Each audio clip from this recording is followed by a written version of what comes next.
To keep this game playable?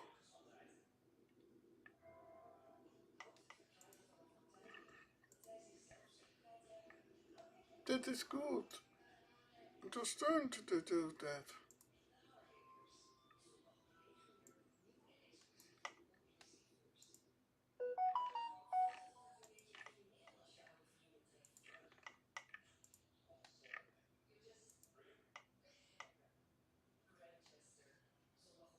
But you can come back as well yourself. Oh, what? Oh, it's such back again and mentals.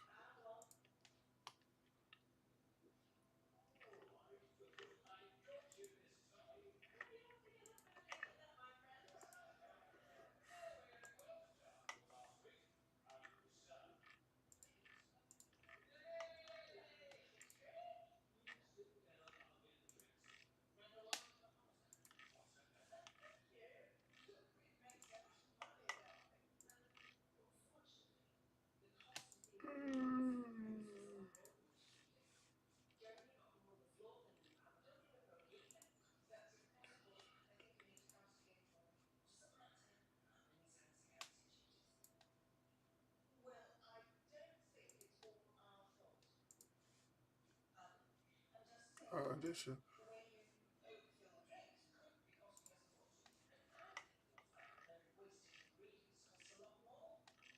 Did I set them well? No, can't do violence.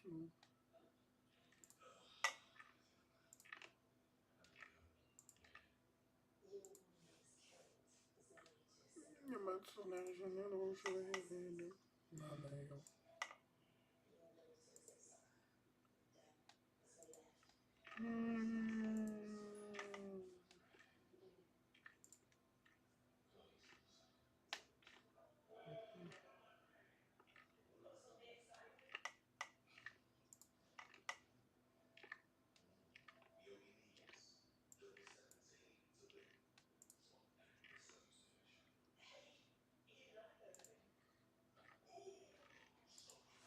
Oh, let's look back. Hey, this new puzzle just released a couple seconds ago. Okay, we got them all now.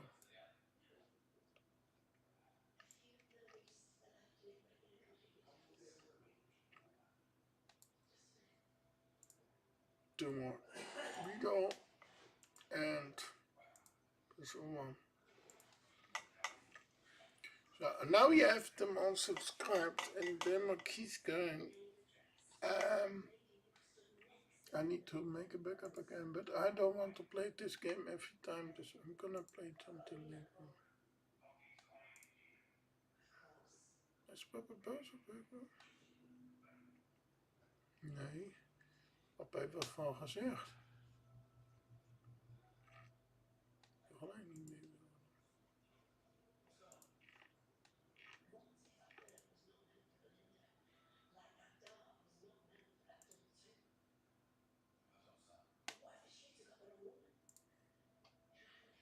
Dit is wat dit heeft. Wat heb ik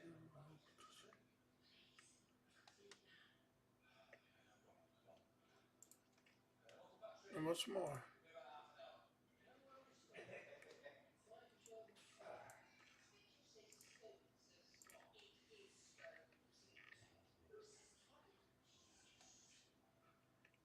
Okay, we're gonna play another game now.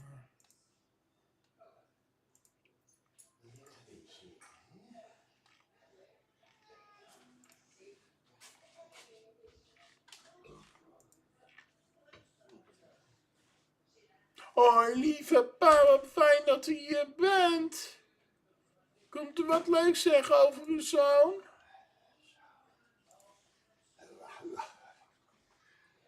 Ja, zeg maar het eten doen dan.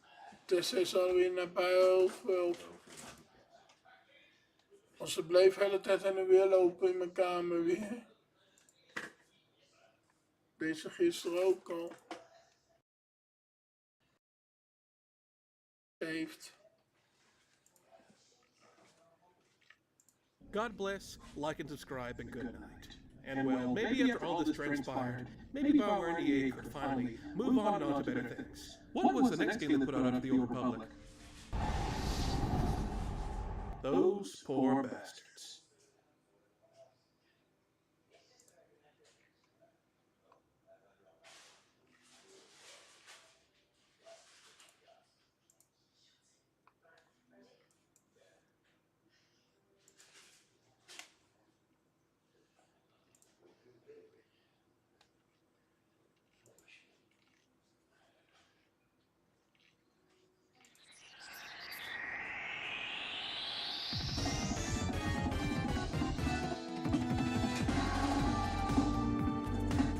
Imitation. It's the sincerest form of flattery. When you're the start of something that's never been done before the way you did it and get a ton of recognition for it, you are guaranteed to get a ton of imitators wanting a piece of that pie. Just do what that guy's doing, and you'll be given the keys to success in no time. But in reality, it's not that simple. When people see you clearly aping the more popular guy's bit, they're going to take notice and criticize you for it, especially if they're a fan of said more popular guy. The said popular guy is an angry video game nerd. If you watch my channel, you are no doubt familiar with who this guy is, as he's been the subject of quite a few bits from me. Too long didn't read, James Rolfe and his character were a culture phenomenon online in the late 2000s. It was a full online series with an understandable premise. Just an angry guy in his basement yelling obscenities at crappy games. It was entertaining and unique, and he quickly gained a huge following online. But in that time, he also gained a bunch of wannabes and people quick to copy his bit. Now, I've already gone over a few of these in the past. Garbage by ATI. ATI, my ass. Go check that video out if you want to get a little bit more in depth. There were a ton of people just flat out doing the exact same thing James was doing. One of these imitators, however, is heads and shoulders more notorious than the rest.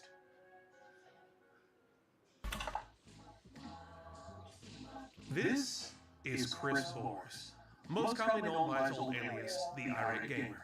Chris Bors was the punching bag of the online angry reviewer scene back in the day. I dare say he was the most hated man on the platform at one point in time, and all for the simple fact he was aping James Rolfe's bit.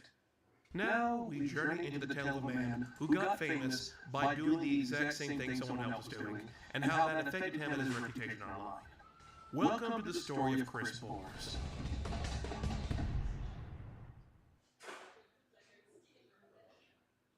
But first, don't you just love emails? If you use the internet, you probably have one. Pretty much any website you sign up for requires you to have one. They're basically a necessity.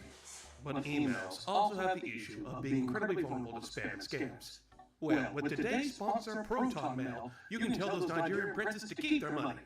ProtonMail is a private email service dedicated to keeping you and your info safe, and a fantastic private alternative compared to Gmail and other big tech company emails.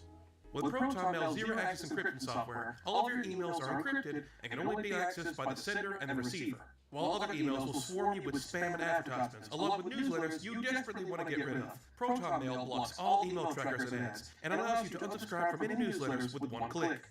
It will flag any suspicious attacks and block any email trackers. Organize and manage your inbox to your heart's content with ProtonMail's features. Your email and your privacy deserve much better, and ProtonMail can provide just that. ProtonMail is also part of a big network of different apps and tools such as Proton VPN and Proton Drive, all created to help every part of your online experience be in complete private and in your control.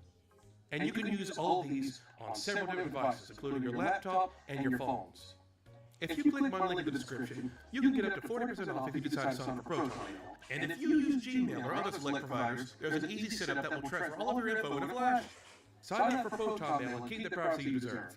Thank you, ProtonMail, for sponsoring this video.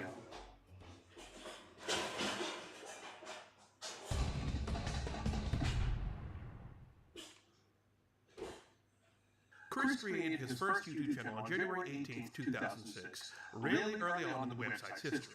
On this channel, Chris would just upload random skits he did with his friends and even a ghost hunting show to the audience of next to no one. Keep this ghost hunting show in the back of your mind. This will come into play much, much later. One of these videos was a skit where he and one of his buddies would go around different places on a road trip, which really only took place in front of a green screen and told you all sorts of facts about the places. Oh, God, I just unlocked a memory with this. Well, when I was in, I think, 6th grade, I think I convinced my history teacher to show this in class because it was educational, and I wanted validation from watching Chris Porce, even though nobody knew who he was. Oh my god, I cannot believe I remember that. I blocked it out. Let's just move on, please. While Chris was just uploading a bunch of random stuff online to test out his video making skills, he noticed the growing trend that was the angry gamer he was seeing blowing up online, which inspired him to go ahead and take a shot at the scene himself. Soon Chris started popping on his own game reviews. Now, I stated a while back in my old AVG and Clones video what my thoughts on Chris's reviews in general were, and today I still stand by that opinion. Chris's reviews on their own are fine. They're well shot, well edited, and get the job done. They're nothing of note. But maybe that's just me. Maybe I lowered the bar too low, considering his competition was a man from Finland struggling with the English language and a guy struggling to breathe while talking about the shit cube. Maybe I'm just satisfied with a video that has any semblance of quality put into it. People look back on these types of videos and how every review format looked like at the time, and Chris's game reviews hit every single stereotype there was. The excessive swearing, check. The endless guest characters. At one point there was one almost every episode, check. The overuse of digital special effects, check. The dark and evil version of the reviewer he eventually has to fight, check. The videos eventually having a link art as contrived and overarching plot that falls flat on its face, check.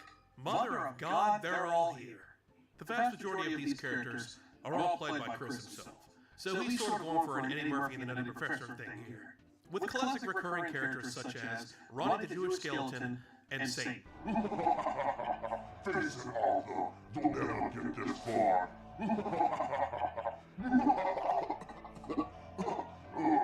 Excuse me. I don't think these two costumes ever left his personal wardrobe. He used them so much. The way I've described Chris's reviews as a lesser AVGN, and that also hasn't changed at all.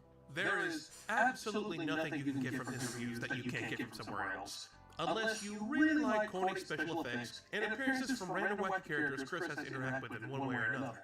And if you want me to be honest, I get a so bad it's good kind of vibe from these videos. They are trying so hard to be funny and doing the same thing James is doing. It falls flat on its face and wraps back around to being actually kind of funny. What? Can you tell me where I can find a Halloween party around these here parts? Get the fuck off my property! What a dick!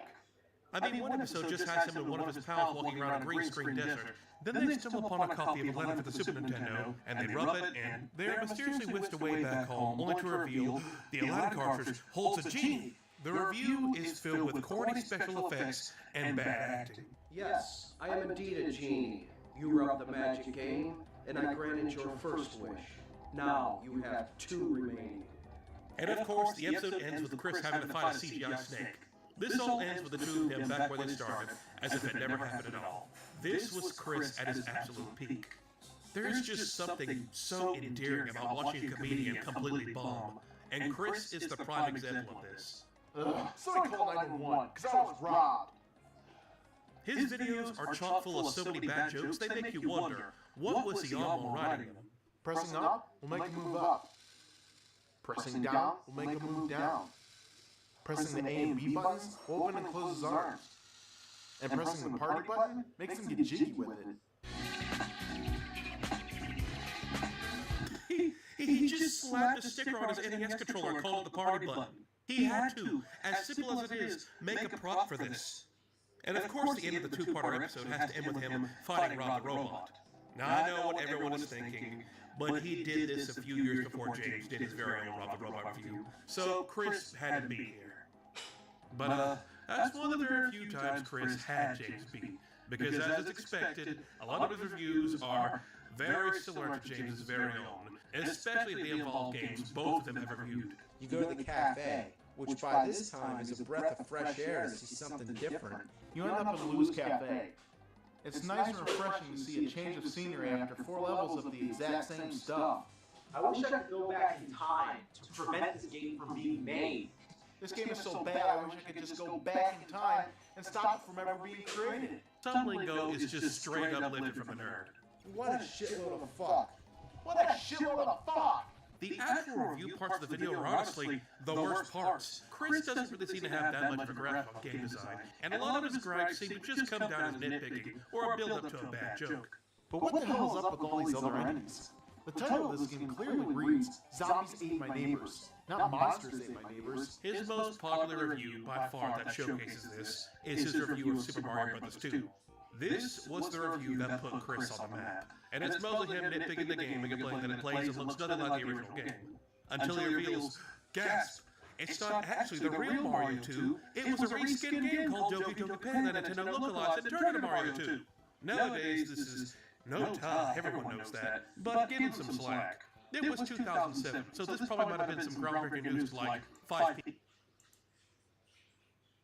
Let's try this one. Let's see if there's more complaints on one. If there's continued, then I watch it. If not, then not.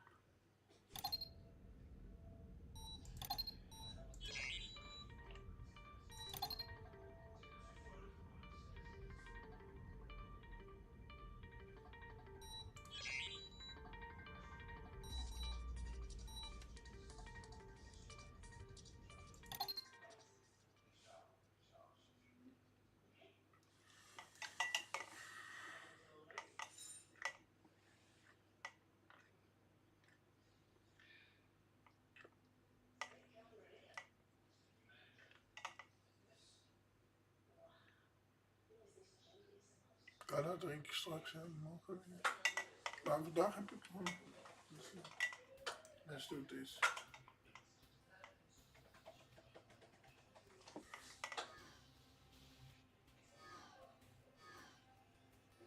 Dat is heel even drinkjes. Moeten we het mensen op doen.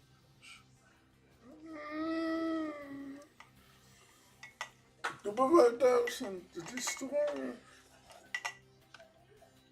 Ik zeg als die vast voor ze in te doen, niet altijd.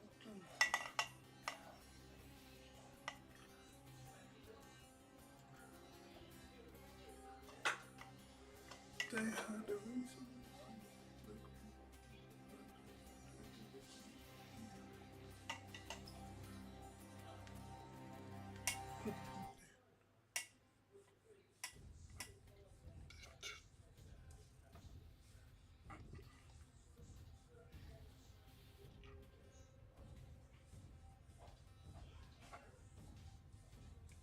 Ja, het is wel. Ja, dat is nog durven.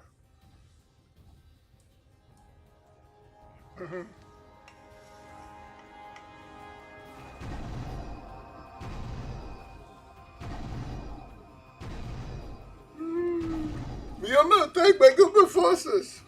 Mayday, mayday. Oh, it's good was here. I could share.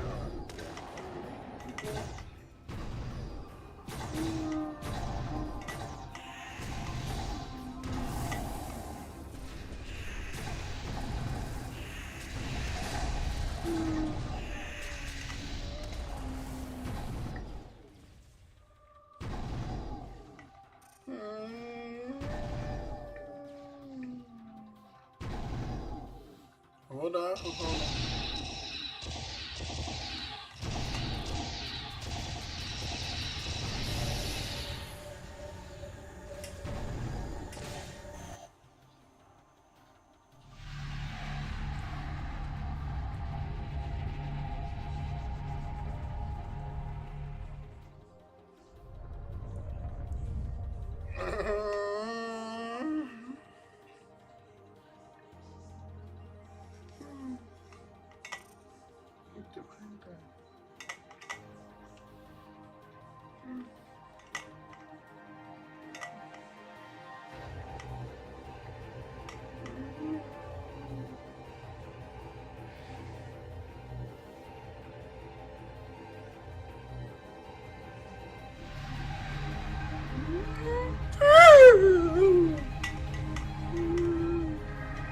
This is the Demetrius.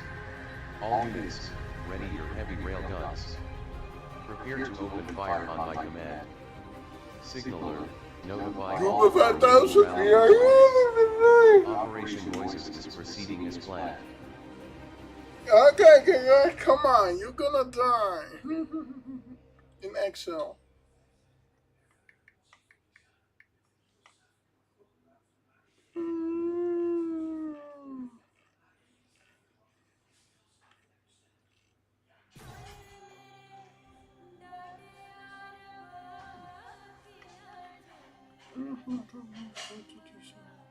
Freighters B-87, B-88, and B-92 have jumped to safety. Another convoy is in the clear, but we're being hit hard by Shivan bombers. We're doing all we can, Paris control, but we're pinned down over here. We do not have reinforcements available for you at this time. Then we'll have to stagger what we send into orbit until support arrives. Godspeed, Tiberius. Paris control, out. Desculpa, esse aqui é esse. Where are you? Ó, desculpa você. É da cala emanação inteira. Caralho. Oh, really?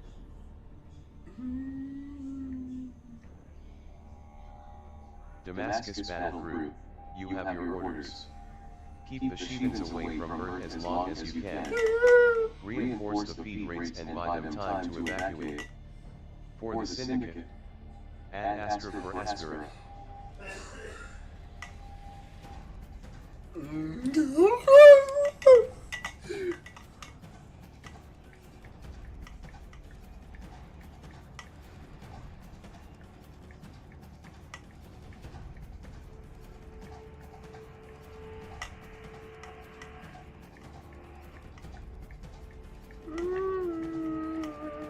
All fighters, form up and follow me. Clear a path for the bombers.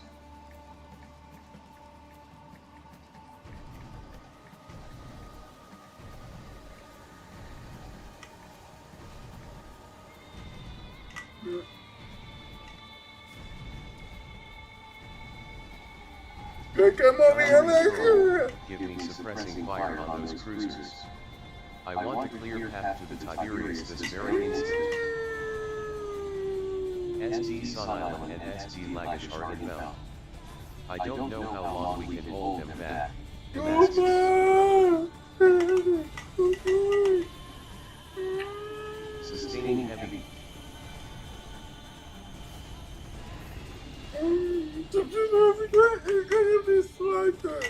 Helm, ahead full.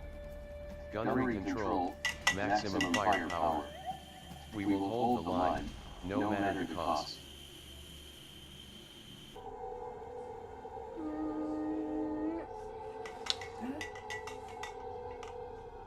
Alexon Apocalypse. All fighters, be advised. We are about to emerge from subspace in Earth's high orbit. ETA 2 minutes.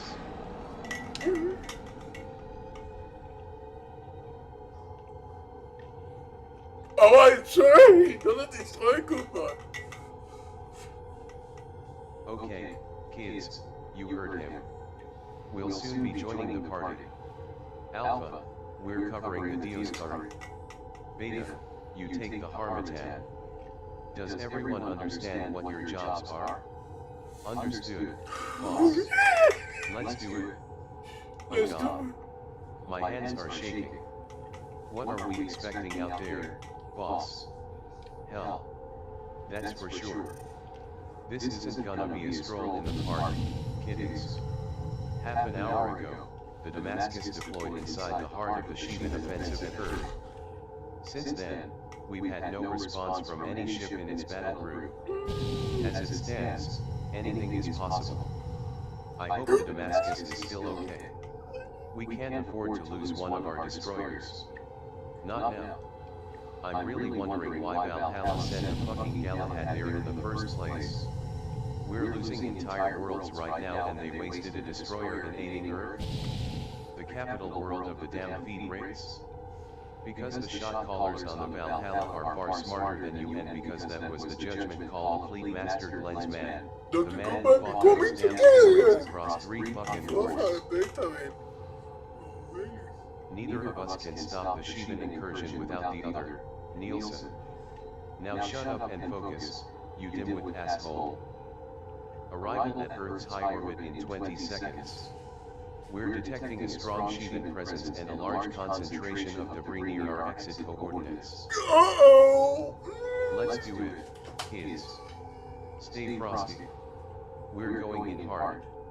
Arrival in 6, 5, 4, 3, 2, 1. 1. No! Okay, come on. You're here. Alright. Super forces, engage. What hell looks like, Rosie? Alpha, form up on the frigates and prepare to intercept any hostiles. Fighters are heading straight for us. Beta, use your pulsars and take out the Baraka's port beam cannon before it fires on our frigates. We're on it, boss.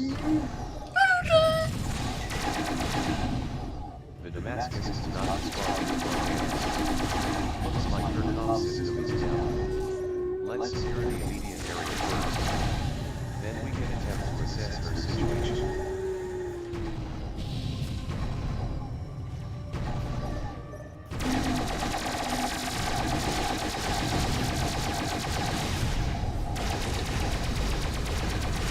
Ja, guck mal, wo ist das so?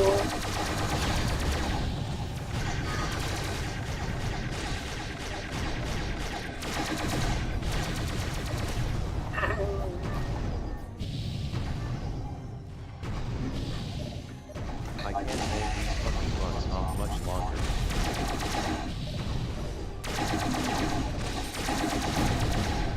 New contacts. Pilots, the sheet has just sorted a wing of the heavens. Kindly return the favor immediately. Break and intercept those bombers. We're heading back. Let's do this job the right way.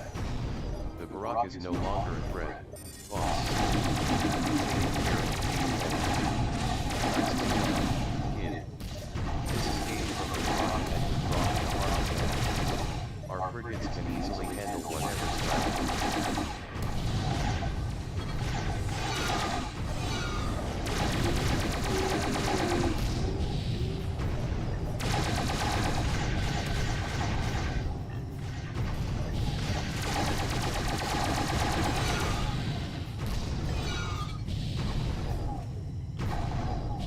They are the reinforcements we need to destroy Cooper.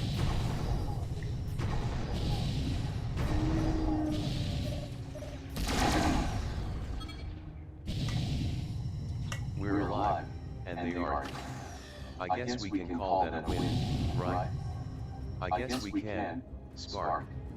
Stay by the frigates and watch out for all the nearby debris, people. Shit, this place is a slaughterhouse. I have a visual on the Damascus. She seems to be relatively intact. Sensors are picking up multiple heat signatures. Yet, some of the destroyer's primary systems are disabled. Board Damascus, this is Shipmaster Desmond L. Brana of the ORFG Harmatan, 4th Uranian Fleet. Fleet Master Errol's, do you copy? I repeat, this is the ORFG Harmatan. We're here to pull you out of this hellscape, Damascus. Fleet Master Errol's, please respond. Shit. They must all be dead. We need to get back to the Valhalla at once. We never should have been deployed here in the first place. Shut the fuck up, Nielsen. Keep a cool head, everybody. We're getting the Damascus out of here, you hear me? We are assuming defensive positions around the Damascus. Escort fighters, we need you to scan that ship's communication subsystem. We'll attempt to sync up with its internal comm channels and hail any survivors on board. Alright, you heard him. Spark, take Beta Wing and find out what you can. If someone is still alive in there, we need to know about it. Alpha will tag along with the frigates and protect them from all the floating debris. We're on it, boss. Beta, form up on me. Let's move in on the Damascus.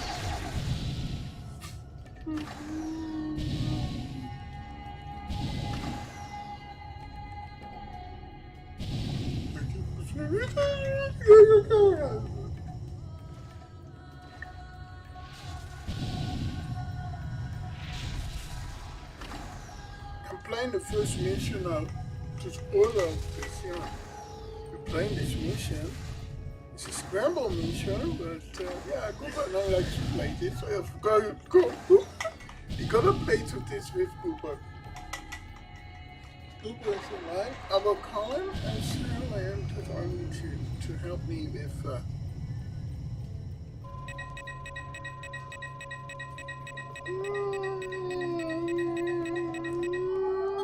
Scan complete. Just as I thought. The Damascus subspace transmitters have been completely smashed. However, I can now access their internal comm channels. It looks like they're trying to establish a connection as we speak. Patching them through. Finally, reinforcements came. I thought the Valhalla had already written us off. We've been dead in space ever since we assisted the Tiberius against that Sheevan battle group. Damascus, this is Valhalla Command. We are glad to hear your voice again, Fleet Master Errol's. Before we lost contact, you reported being surrounded and badly outnumbered. What is your current status? I am transmitting all our diagnostics right now. Both our primary cores have been damaged. Radiation levels are above critical across 3 decks. A third of my crew is Kia and another third requires medical attention ASAP. Diagnostics received, Damascus. Sit tight. We are dispatching a Corsair transport, designation Omega 1, with emergency repair teams right away. ETA, 4 minutes. Master, where are the others? Did a single ship from the 17th make it out? What happened to all the feed rings? They're all gone, Harmatan. The AFCA Tiberius went down with all hands, along with its entire battle crew. We're not that much better off ourselves, since we lost all our escort frigates.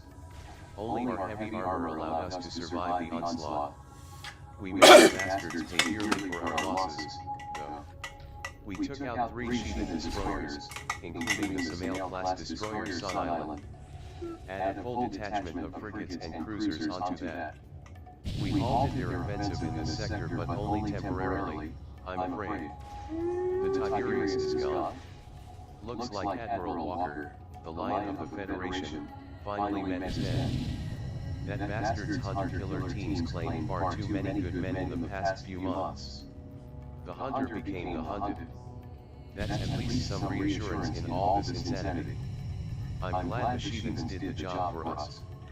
Damn all of you for your short-sightedness. The feed rates are no longer our enemies. They share our fight for survival now. I'd rather have Walker with us right now, holding back the invaders. And yet he ended up here, reduced to cosmic ash as he died fighting alongside the people he once hunted down. What twisted irony. All this death and destruction. I just can't stand it.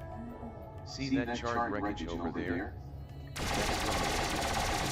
I knew the time to serve him. All signed out. Now he's dead. Just like the rest of them. I'm sorry, Rosie. This is the easiest for any of us. Have faith, sister. They have found peace amongst the high heavens. In Shyamalan. This is insane. How can we talk so casually about the genocide around us? We tried to stop the Sheevans but they just keep coming. When will this end? I know, Rosie. I'm just as horrified as you are. But right now, we have to trust Valhalla's judgment. Fleet Master Glenn's man fought the Sheevans before, just like Fleet Master Galantes. They'll find a way. And if they don't, we all know the stories from the Great War. We kept listening to them as kids. Monsters from the most terrifying of nightmares. I want to believe in our higher UPS at Valhalla Command, Spark, but how can anyone stop such an enemy? We cannot give up. That may not sound like much but it is just about all we can do for the moment. Omega 1 now on scene.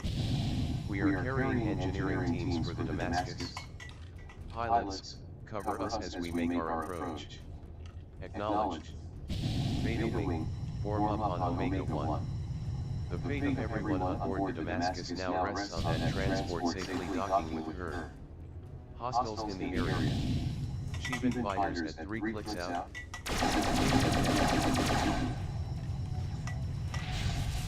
You see, Gooba fighters, guys.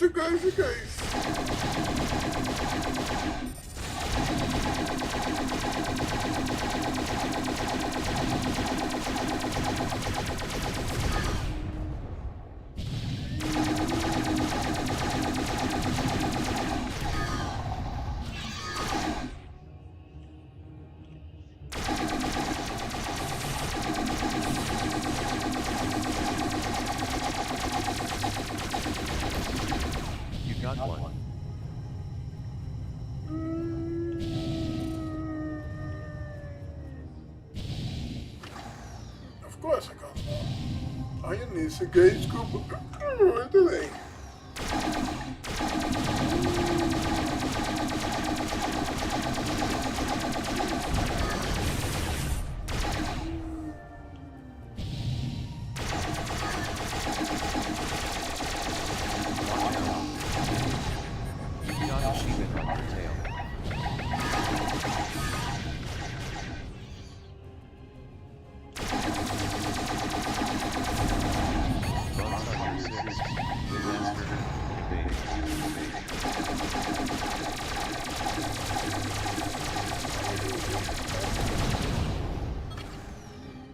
Allah has smiled upon us today. All hostiles have been neutralized.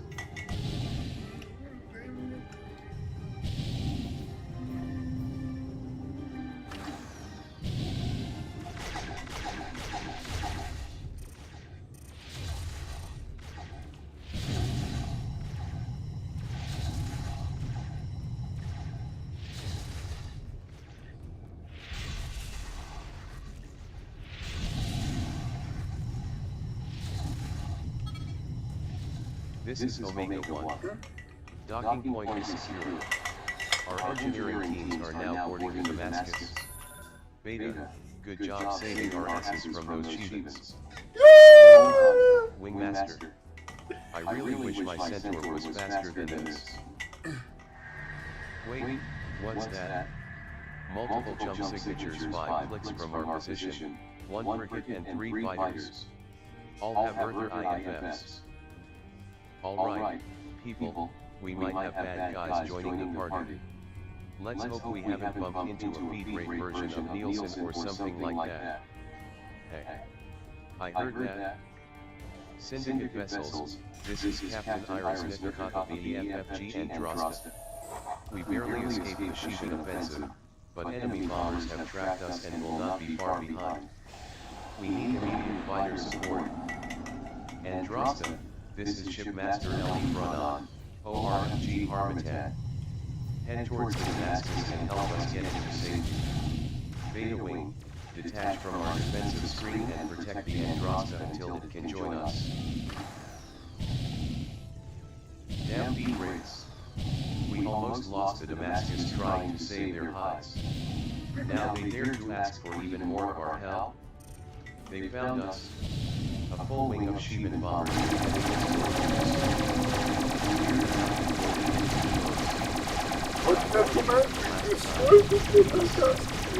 Say another word and I'll drag you from the cockpit and strike that enemy so hard that the love bird's gonna have a shiny ring.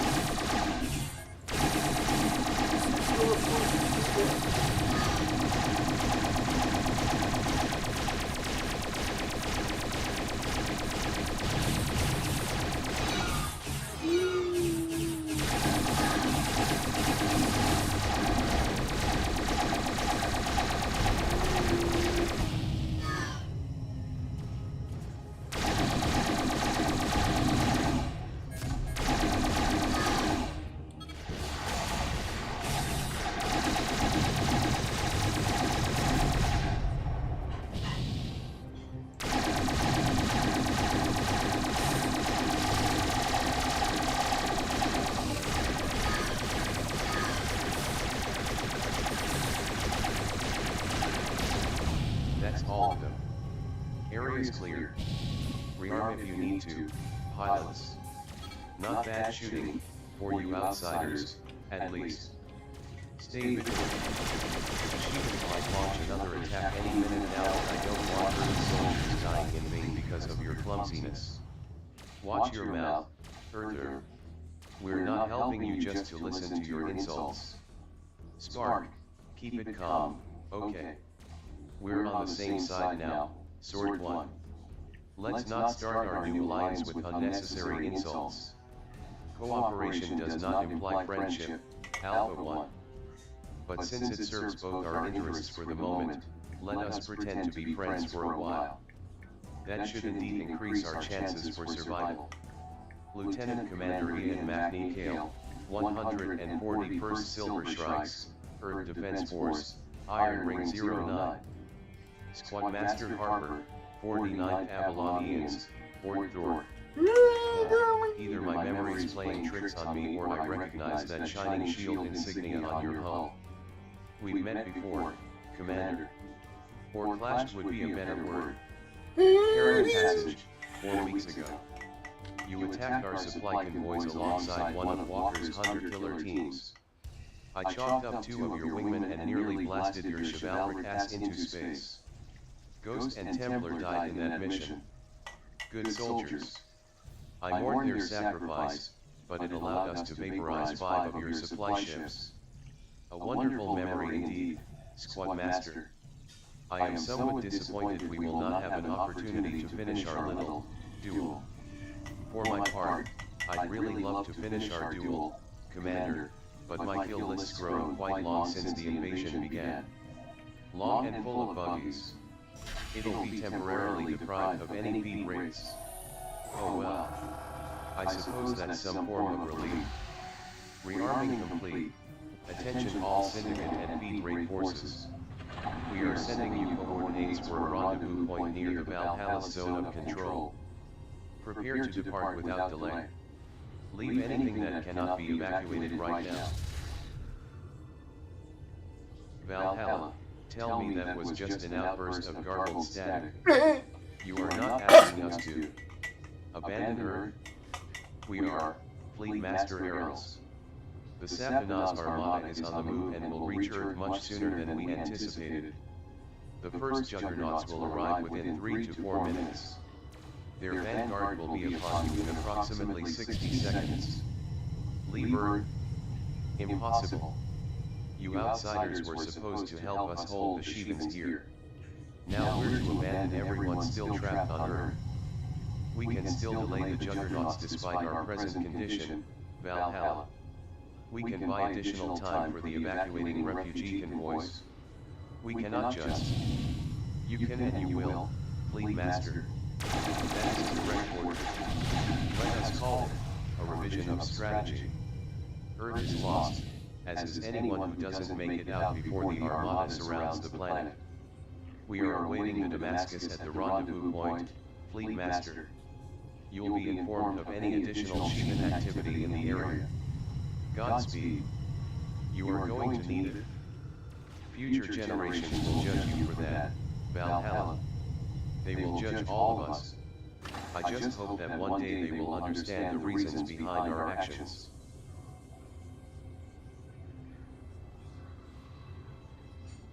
Engines and primary turrets are back online. Our subspace drive is still heavily damaged and powered by secondary reactors only. However, our chief engineer estimates this should be sufficient enough for us to jump out. All ships, form up and cover our retreat. Everyone, listen up. Earthers, stay by the Androsta and cover the Damascus jump drive from surprise attacks. Alpha and Beta, we're on forward intercept. Destroy any bombers they throw against our warships. Is that clear? Couldn't be any clearer, Squadmaster. We'll get the Damascus to safety, no matter what it takes. Swordwing, our charge is the Androsta and the Damascus flag. We will annihilate everything that stands between us and the rendezvous. We will survive. And when the time comes, we will avenge Earth. For all the innocents we're leaving behind.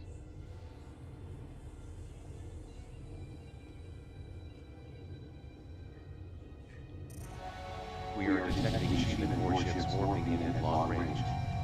They are targeting the remaining orbital installations. They're too far away to tell. Hopefully, the feed rigs have already finished evacuating them.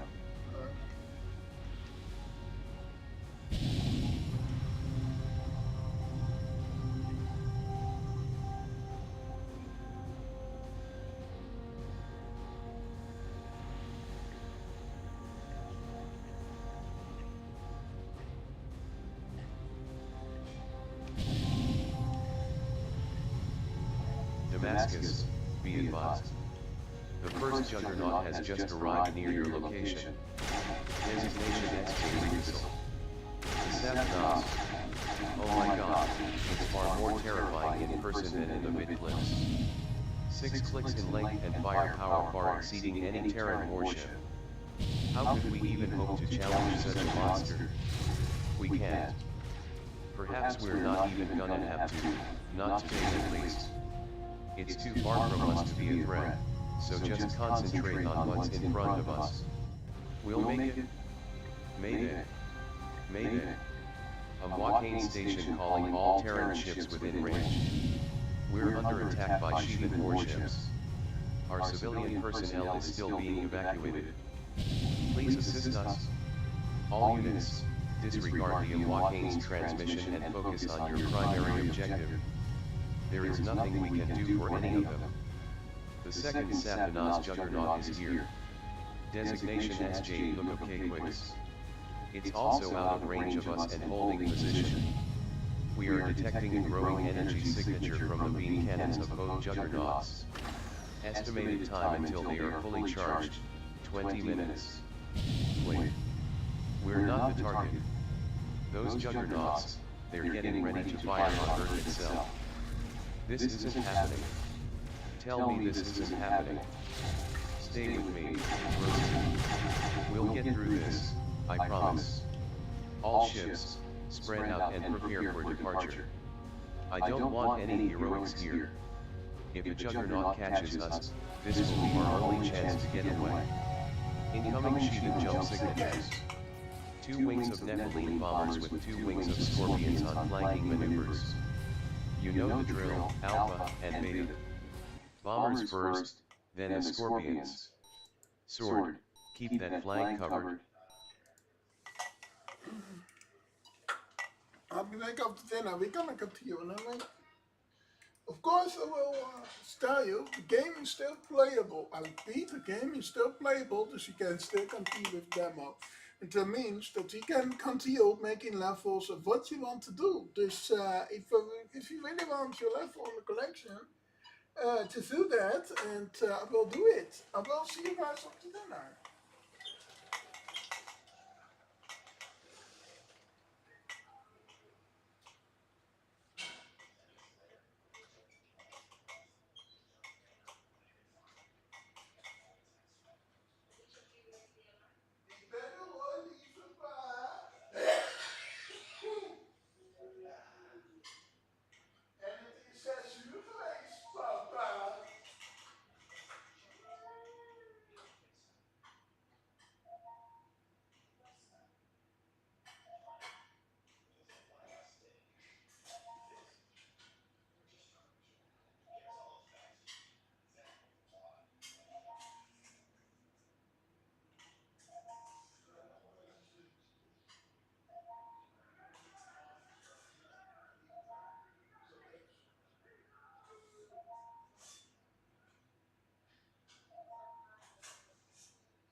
heb het naar haar doorgestuurd.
back, guys.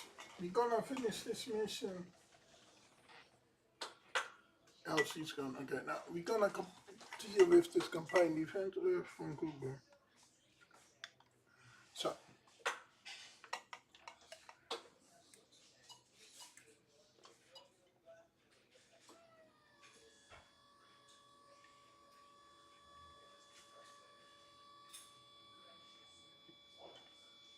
Let's continue this mission.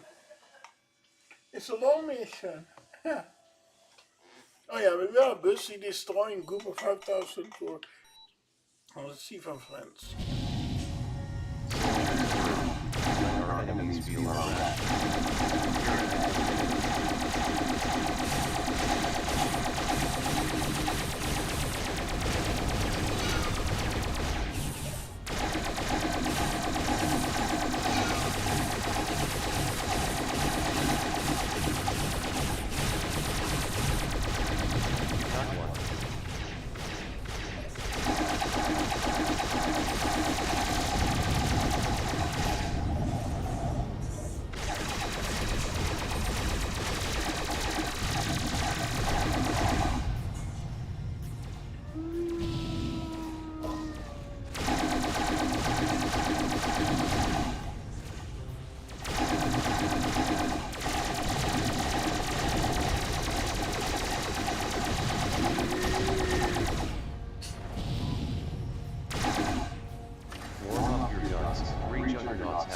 Position over Earth. The Mephistophilus is now charging its beam cannons as well.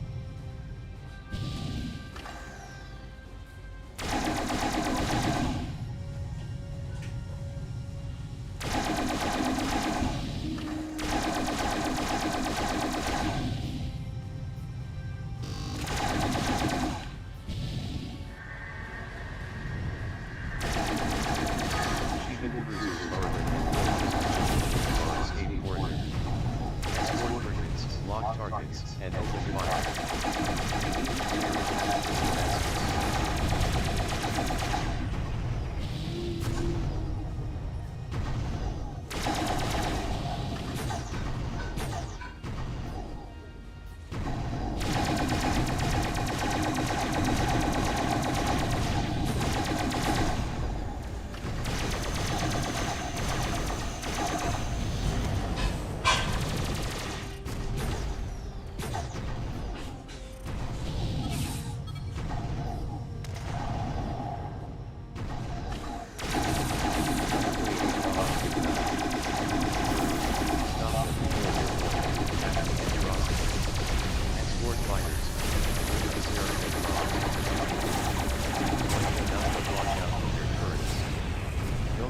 I bust out!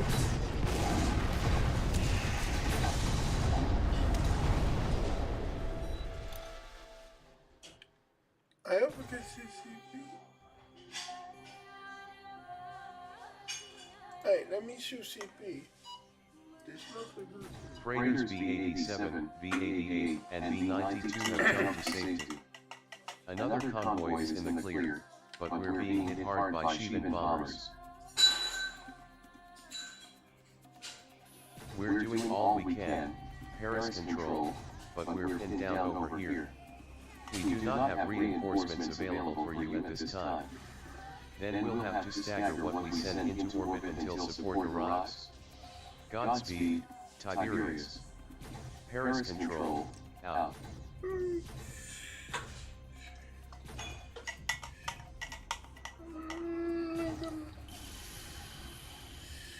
I'm on CP2, please.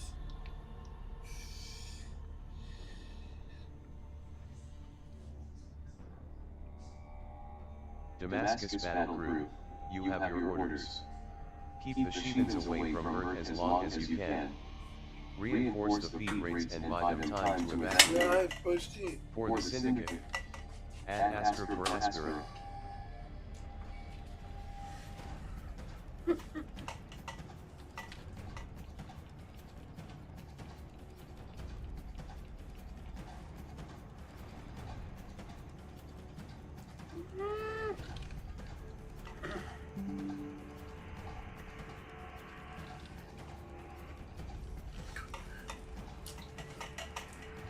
All fighters, form up and follow me.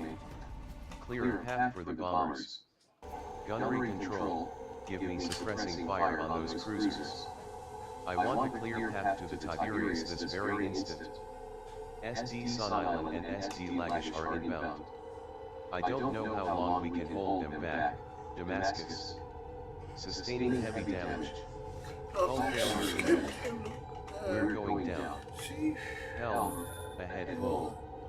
Gunnery control, maximum firepower. We will hold the line, no matter the cost. All fighters, be advised. We are about to emerge from subspace in Earth's high orbit. 28 minutes. We are detecting sheathed warships warping in at long range. They are targeting the remaining orbital installations. They're too far away to tell. Hopefully, the feed rates have already finished evacuating them.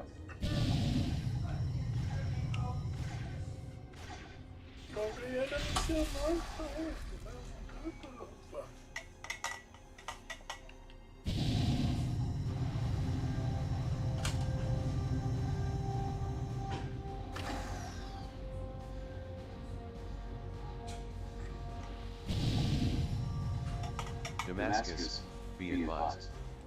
The first juggernaut has just arrived near your location. Designation SJ Regasol. The Satanaz. Oh my god, it's far more terrifying in person than in the mid-clips.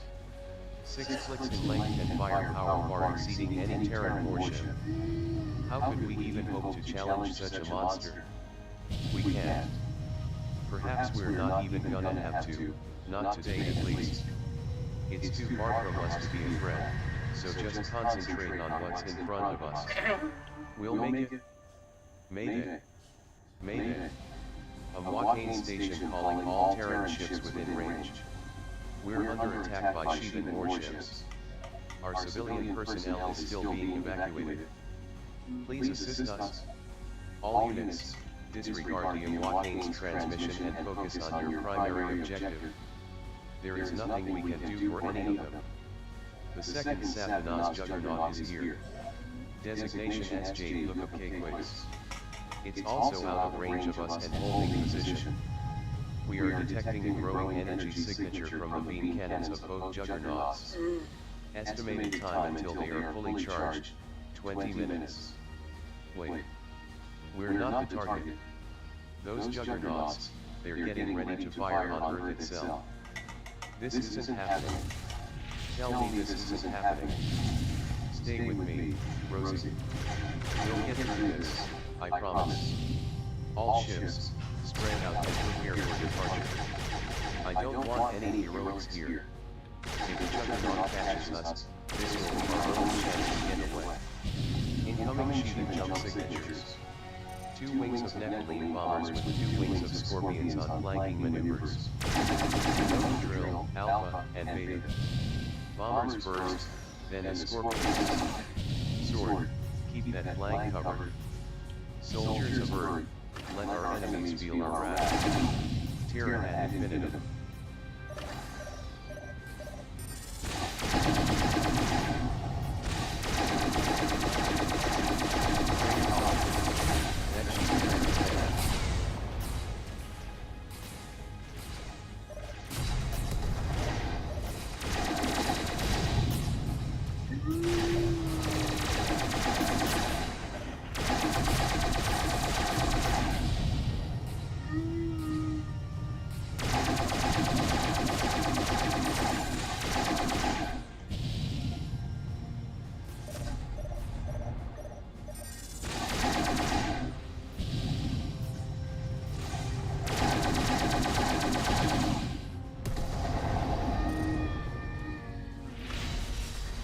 Juggernauts have assumed position over Earth. The Mephistophils is now charging its beam cannons as well. More resistance coming.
rockets impact the Androsky. Escort fighters, surge and bombers just jump in. Wipe them out, but watch out for your birds. Don't let them get through. The Damascus will be ready to jump in approximately 3 minutes. Pilots.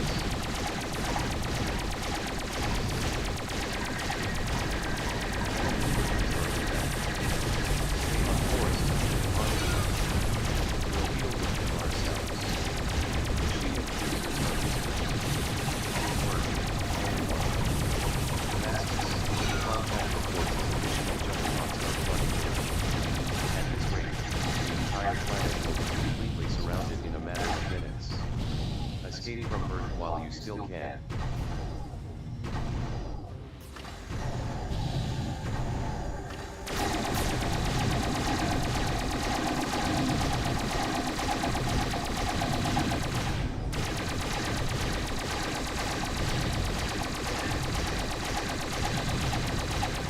Jump drive to 80% charge. Estimated time of departure, 2 minutes.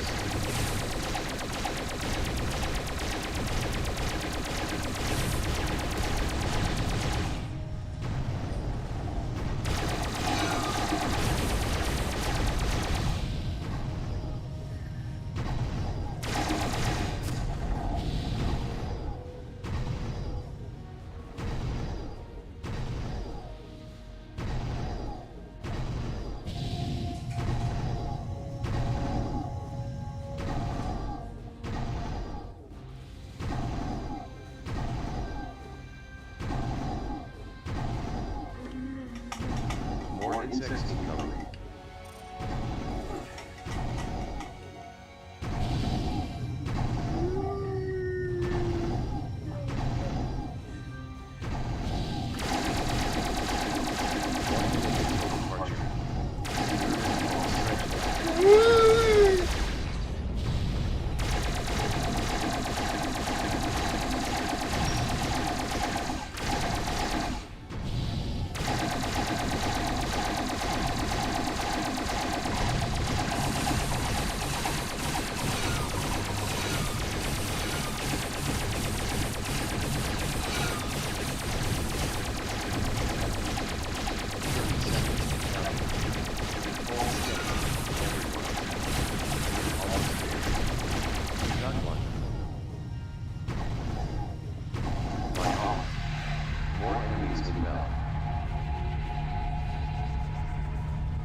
Oh no, not again. Report new contact. Destination Damascus, we need to jump before it's too late. Now or never. Ejecting for Valhalla Station lock-in. Commencing jump sequence, now. We did it. We actually did it. What the hell? That pulse took out half of my systems.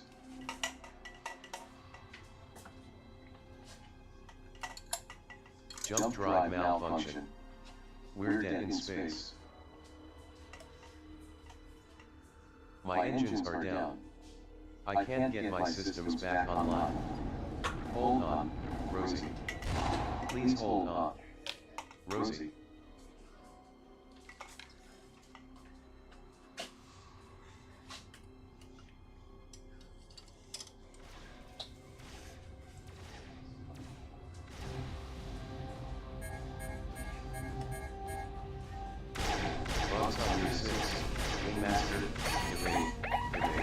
What the hell just happened? We were right on the verge of getting the Damascus to safety. Fleet Master Errol's, please come in. We're about to find ourselves within the Tyrant's firing range. We just suffered a catastrophic malfunction in the Damascus photon wave disruption chamber that generated an EMP burst that disabled both the Damascus and our fighter escorts. Our jump drive is down and we can't maneuver. The fighters can recover from that EMP, but the Damascus isn't going anywhere. Gunnery control, target the beam cannons of the Tyrant. I want you launching every single warhead we have left in our reserves. We need to. You're going against that juggernaut with frigates? Even you can't be that foolish, LD Brana. All units, you are to abandon Damascus and withdraw to the rendezvous point. But Fleet Master. That's an order, LD Brana. Depart and live to fight another day. Tell both the Syndicate and the feed rates of our combined stand here. Make it an example for others to follow. We swore to take Earth from the feed rates. Now we shall die defending Earth from the Shivas. Gunnery control, divert our power reserves to all gun batteries still in operation. Load the remaining torpedoes into their tubes and unleash them all against the tyrant. For the Syndicate. For Europa.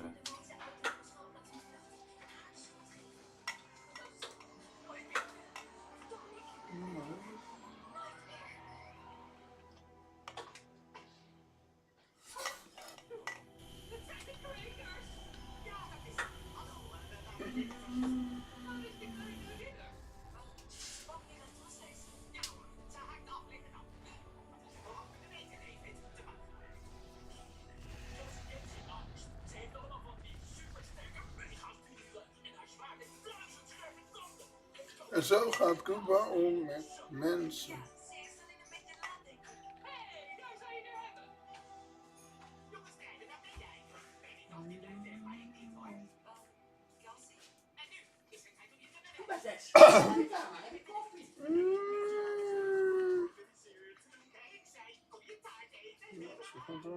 Ja, dat bedoel ik. Mama zit er weer aan en dan gaan ze weer lopen. Snap ze niet.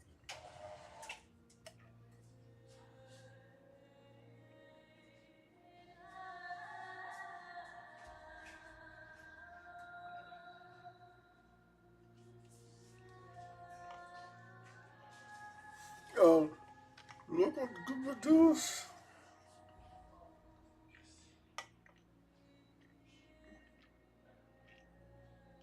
I wish you could send the screen to Google right away. I'm gonna send this.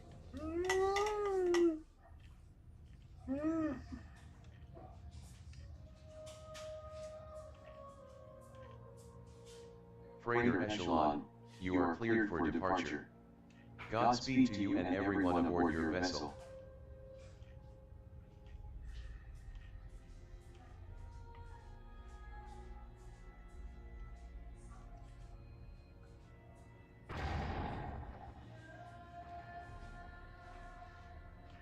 All freighters, form up and head for low orbit now. Be aware the Shivans have a strong presence throughout the stratosphere. All convoys, this is the Atheist. Hull integrity compromised. We fought you all the time we could. We can't.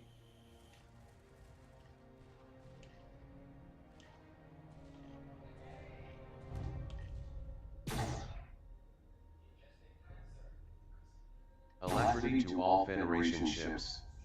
We are pinned down by Shivan cruisers and need bomber support pronto. Is anyone out there?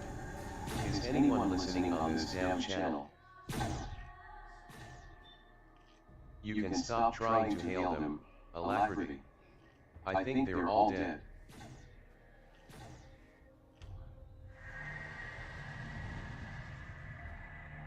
This is the EFD Augustus. You know our orders, people. Engage the juggernauts and buy our convoys more time to escape. If we're going down, we'll do so fighting. For Earth. There's nothing more we can do, Augustus. The juggernauts have fully charged their forward beams. I'm afraid we're too late. Paris Control, be advised.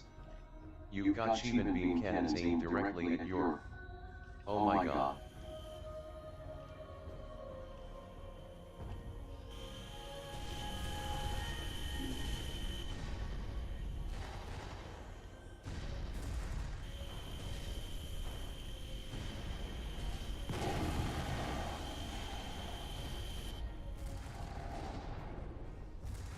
Cuba 5000 destroys Earth.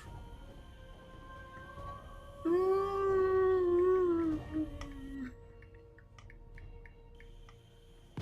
being overrun. Oh god, get these bombers off of us. Boomaloo. Critical hit. Catastrophic meltdown in our main reactor. All ships, NCL.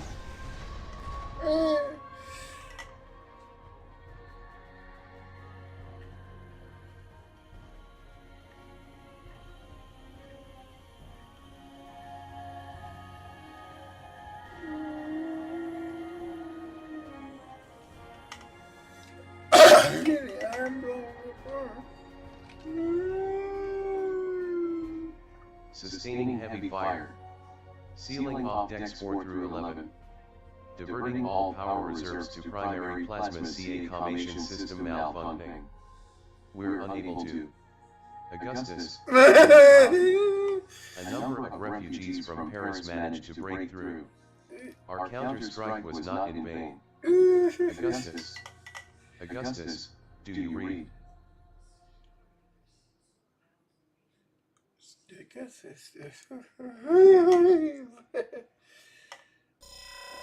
Deze na hier aan AK-kaarten zullen station high up above Europe.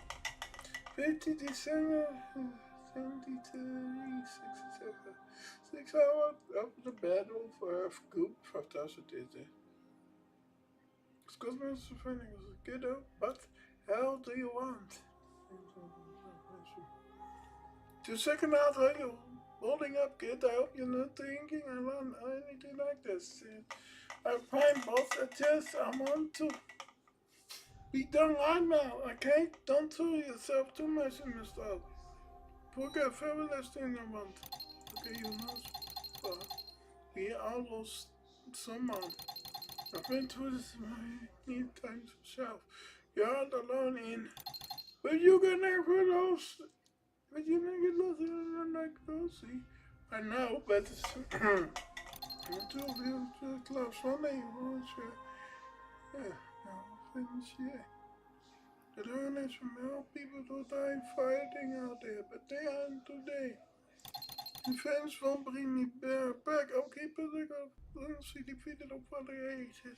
He will get this house to fight around this people. In the windows of class. Not just on the inside the fight is going to make the promise. I take it on, it wasn't this long and dangerous. She leads my promise, she fell deep in the heat, she was so hard. And now she's gone. It's fight all of it. Sometimes the best he can do is just not enough. Don't go blaming yourself for what happened to. Though, try to sleep later while you can. Everyone needs to rest at some point. But I got class how I can still see her face. They screaming and disappearing into the fire hunting for the line. I still see the donuts go bending, turn about by the beams of the hammers. I still have a necklace, you know. Russian out on the heavy baby desert. A naked desert, blood. And nothing else. Don't lose your mind, I grieve my friends, you made this. Me voor alleen over het reden. Het is wel beter voor de aan het feest kunnen spelen. En je time ik ben vaak, ik kan je opereren laten. It's her next life. You better put yourself together to see your thrive. So not anyone be lost, make it back alive. We all do sometimes. The hearts of I son and the meme about I see John stays off her close mouse. You know what else? I see you say shoot down the sea can it's a constant man of myself. I'm still alive doing my part.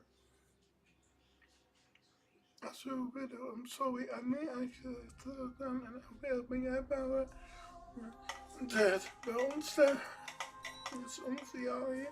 Dus now we have a new assignments. Wel de briefing. Instructie. So to start at 20 minutes, as I can say, the hell access out there. So the back to follow up, so back and so the commander up to 30 years ago. Nobody has it, but they see for so it so quickly.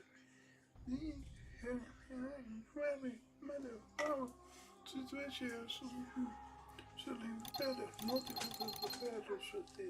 This is second answer. One of them was however this why do that's the thing I kill it. Next one being kind of the thing that she used to freeze of them. Swimmers allow me to be I'm to say there's a lot more that will be done. Can be said. The winning gives good and fun. So that was why I and what they say, oh God, what you have from the demonstration is going to tell us what they say happening Alright, boys and girls, I'm not gonna lie to you. Als dit is de best was het al weer. En dat heb je midden in een fucking mess. En ze seem to have single seasons. The system we could give us a fucking orders. Like, what was the but they got all but I answered to remember to. Yeah. There's no matter how better out there we can't give a fuck. I've not been lost some money now, but the war is not like it's not these silly guys. Like, what are we going to do? We have no hands to go. Let's see for swimming in there by the planet. At the air will be empty, it's not. The house is so what's the one is there? The father might say for them, but for long time. That is. I have a piece of publicity, but like a federation to say that there's never depend to the finance. In format of those, we move and I hate to see space, the planet, glasses, it's looking, expecting, like, I believe we could do the thing. We could do the thing. Don't forget, you know. Let's go to for fun, so we go and fight back. It's this hanging a bit. This is the feels good. Another good man. As ridiculous as swimmers, it's only girls left. Fight, resist, obey orders, and strike back against motherfuckers with everything we got.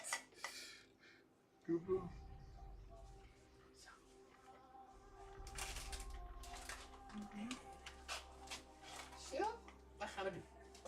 Hij toch hier zitten? Toch hier? Met deze. Good was like, no, I could bring the love for everybody.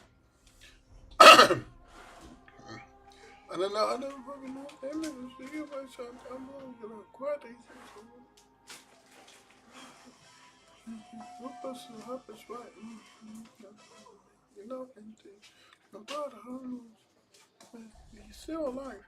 I mean, look at us here, all y'all easy walking, talking, and fighting. But that's like kind of like the next 6 months be him saying to you. So you say, how to say, you the same one piece like he's hurting. As soon as he's here, this is what I remember me. I know that there's money, but that's much talking. Yes, sir, you're right. I'm sorry. I didn't mean to. Oh, you didn't mean to. If you did, I don't think there's any point talking about it now. You really want to know what's going on in our country. I'm not for positions, but I'm not for country. You're looking for the face of the guy. How come on, it's not your fight till the end game to people. They're working on something massive last year. To have ordered a 3 from us. And even if they put together, it's a carcass and money to make it out of here. Because, I say, I hope it with the other, but I bet I can sell the other way. Yeah, but in the truth, she was to give them last time before this happened the last time. Ducky hands her something. Sooner or later we're making our first step and it's going to happen right here. After me. To go. At de zorg ik me niet over bij kust te review doen. Want zie je zoals op politie. Oh, Gooper. The station. Valhalla Station. This is not the drill. I regret all remaining ballots in the original ASCP from a new demand. No need to spend the spaceship. Oh, I think I just above. Looks like we might get better if you see video orders after all. Maar is Gooper was online because this is a Gooper C. It's all about Gooper C van.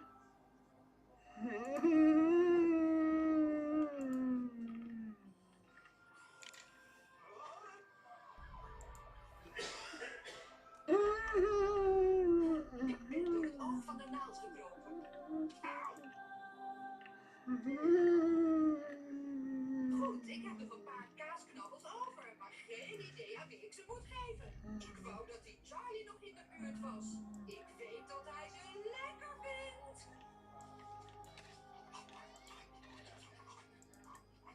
En als Charlie nog in de buurt zou zijn, kon ik zeggen, je hoeft niet bang te zijn. Je bent veilig omdat je beste vriendinnetje, Boswachter Thee, je beschermt.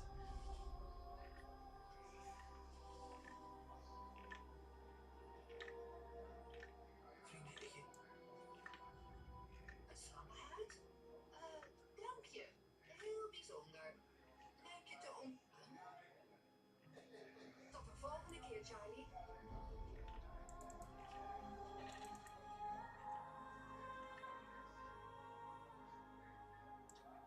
Broodje van Tips.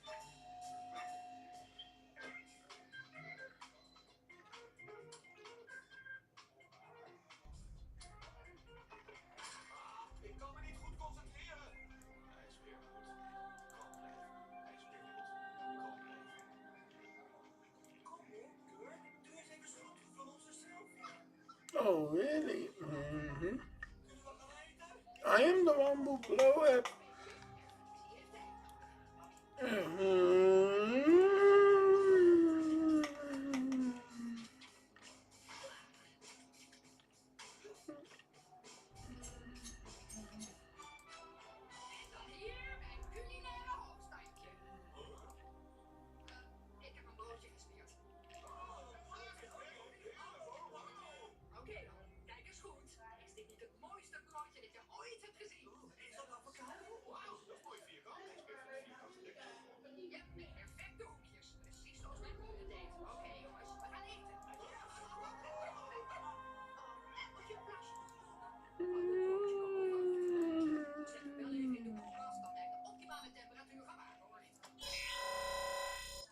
Welcome to Valhalla Station, the military headquarters of the Outer Rim Syndicate.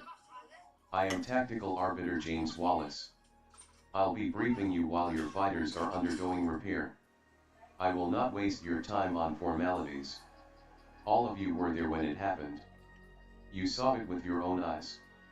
Earth, the EFN's capital world and humanity's ancestral home, has fallen to the Shivans.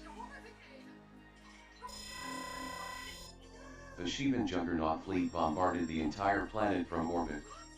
This is a terrible blow for the entire human race. We only have preliminary estimates on the number of casualties, but it is clear they toll in the high billions. Elements of the 4th Uranian and 5th Neptunian fleets were deployed to support the EFN's final stand at Earth. When the Shivan Juggernauts showed up earlier than expected, however, Valhalla Command decided to withdraw our forces. Meanwhile, what's left of our own fleets is struggling to defend Europa, Io, Ganymede, and other Outer Rim colonies. With the majority of the Shivan fleet still committed to bombarding Earth and fighting the EFN, the ORS is intensifying efforts to evacuate the civilian population of the Outer Rim. We managed to destroy the Shivan battle group which attacked our own capital world of Europa. However, we cannot hope to hold our ground indefinitely. The Sapinas Armada will come for us when it is finished with Earth, so we must move quickly in order to save as many of our people as possible. Regrettably, we must inform you that the Ord Thor, the Ord's flagship under the command of High Fleet Master Christian Glensman, was destroyed during the defense of Europa. The Thor was instrumental in our victory at Europa, but in the end, the Thor was brought down by a surprise attack by the SD Samiges, which withdrew before her remaining escorts could engage in earnest. Christian Glensman died a hero of the Syndicate. He fought right until the bitter end to drive the Shivans away from our worlds. For that, he will be remembered. Fleet Master Kalifdes of the Ord Demetrius is now acting commander of the Ord's fleet until a new High Fleet Master can be selected by the magistrates. Because of our pending evacuation, most of Valhalla Station's stockpiles are being prepared for transportation. You'll have to go into combat with what limited resources we immediately have available to us. Valhalla Station has access to the Syndicate military's standard fighter classes. The Orb Claymore is the fastest and most agile interceptor in the Ord's arsenal. While ideal for escort duties, its agility is offset by a single secondary bank. The Orb Defender, on the other hand, is a versatile space superiority platform that was derived from the GTF Ulysses, a Great War-era design. Between its primary hardpoints and secondary storage capacities, the Defender's firepower is highly recommended. While you have also been granted access to the standard armaments your squadron utilized during the attempted rescue of the Damascus. Our fighters are typically equipped with the Prometheus N cannon. This is a multi-purpose assault weapon that has a reputation of being somewhat mediocre. Bolster its effectiveness with the Pulsar PC-9 auxiliary ion cannon. The PC-9 is designed to rapidly overload enemy shields and neutralize subsystems.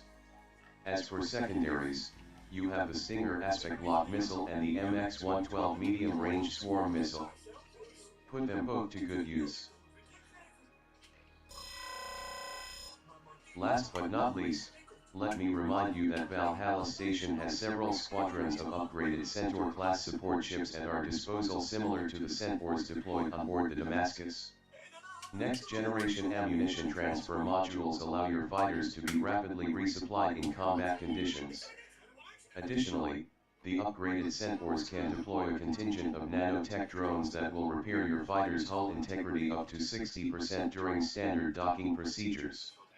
Keep this in mind and do not hesitate to call upon them for rearm or repairs, especially when you might encounter a brief lull in combat.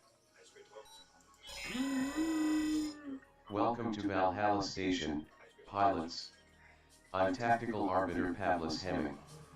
I know you've been waiting for orders and I apologize for the delay. Repairs on your fighters are almost complete. That's the good news. The bad news is that Mars has just been obliterated by the Sathanas fleet.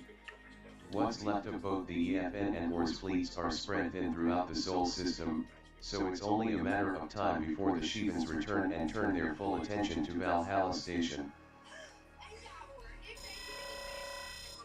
Europa will soon come under orbital bombardment a second time and Valhalla Station is already under siege. Or's High Command has already evacuated aboard the Ord Demetrius. However, most of Valhalla Station's personnel are still here coordinating the evacuation of civilians from Europa and have yet to leave. Our primary objective is to complete the evacuation from Valhalla Station before we're overrun. We are preparing 4 transport ships for launch. They are charged with ferrying away as many station crew members as they can carry. Your first objective is to clear a path by eliminating all Shivan forces attacking the station. When Lambda Wing's transports leave the hangar bay, you will provide escort until they jump to a safer location. The Ida Lewis, a large Hephaestus-class mining vessel, is currently docked with Valhalla Station. It is also being prepared for departure as we speak and will be carrying everything we cannot afford to leave behind. It is of the highest priority that the Ida Lewis leaves the field of engagement intact. You have pending orders to protect it once it is ready to proceed. At this time, Valhalla Station is currently being defended by the ORFG Harmattan and the ORFG Dioscuri, the 2 frigates which escaped from Earth alongside you. They will provide the firepower necessary to eliminate Shivan warships, but you must defend them against incoming bomber strikes. The ORFG Damocles, a Tychicus-class heavy frigate, is also inbound to support us and should arriving within a few minutes. That's all, pilots. Your fighters should be ready for launch now. I wish you luck out there. We could certainly use a lot of it right about now.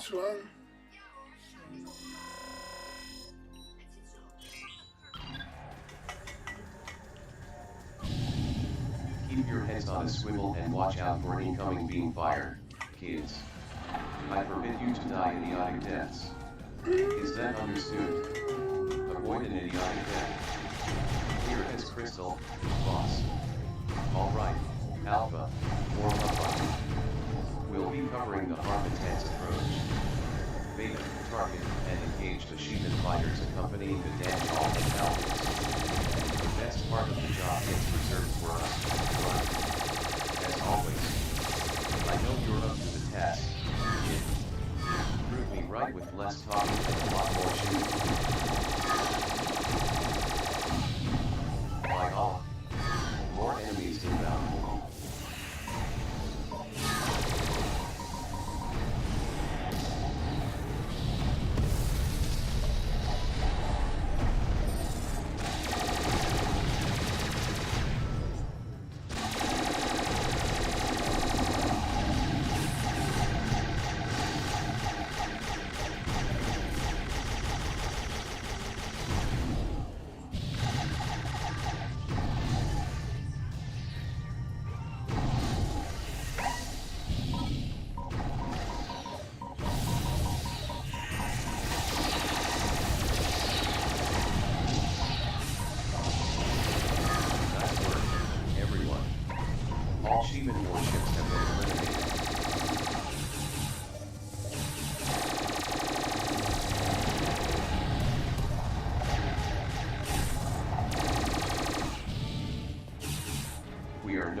Reading hostile IFFs in this sector. Well done, everyone. Maintain your defensive perimeter. We're resuming the evacuation. So, will we have the honor of escorting any syndicate officials? After all, Valhalla does happen to be the main seat of our government. Don't count on it, Nielsen. All the important bigwigs, including the magistrates, bugged out a while ago. We're only escorting secondary personnel who stayed behind to help oversee Europa's evacuation. Feed rate or syndicate, the politicians eventually always end up being the same. The first to gain power and the first to slip away on a transport when the shit gets tough. It can't be that bad. Some of the higher units in the chain of command must be keeping all this together. If we're no better than the feed rates, then why did we rebel anyway? Of course we're better than them. How can you even compare the magistrates to those feed rate dogs? High Magistrate Al-Zardari is absolutely nothing like those assholes who died back on Earth. Hey, little princess. The fairy tale is over, so it's time to wake up and get back to reality. Your Al-Zardari is either dead or a long way from here. Whichever the case may be, he certainly doesn't give a fuck about what happens to us. All in all, the feed rates seem more human to me now than they once did. They defended Earth with their dying breath. Better to go out fighting than hiding in the outer rim, watching everything you know get reduced to cinders. We're not gonna be dying that way, Widow. Mark my words. Alright, cut the chatter and get back to work. You can discuss the meaning of life when ours aren't being threatened by swarms of buggies.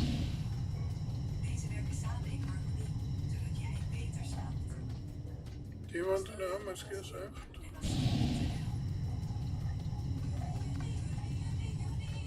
have? Attention, pilots. 2 more transports are launching. Lambda 1 and 2 are clearing the hangar bay as we speak. Beta Wing, provide them cover until they are ready to depart.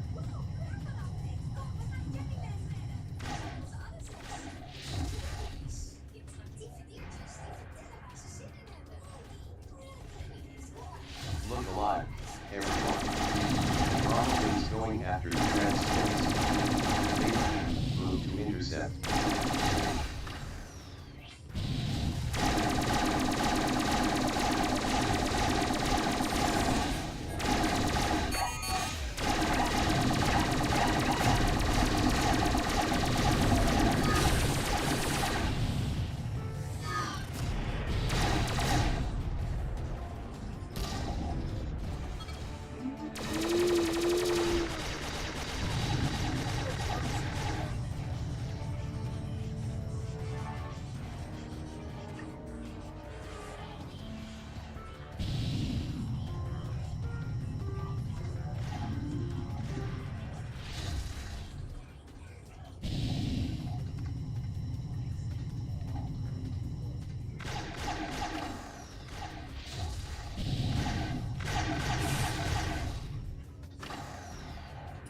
This is Lambda 1. We are ready to jump to the rendezvous point. Engaging subspace drive now.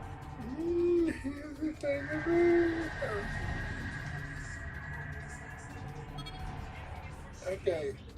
Lambda 1 and 2 have successfully left our zone of control.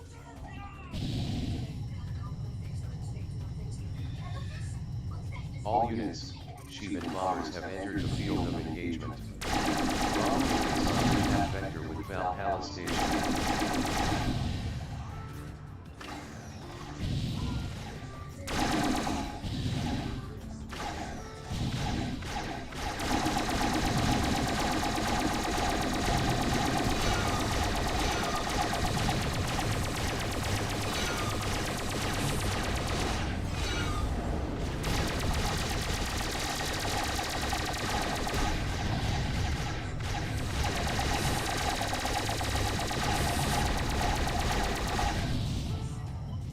Warm up your guns, people.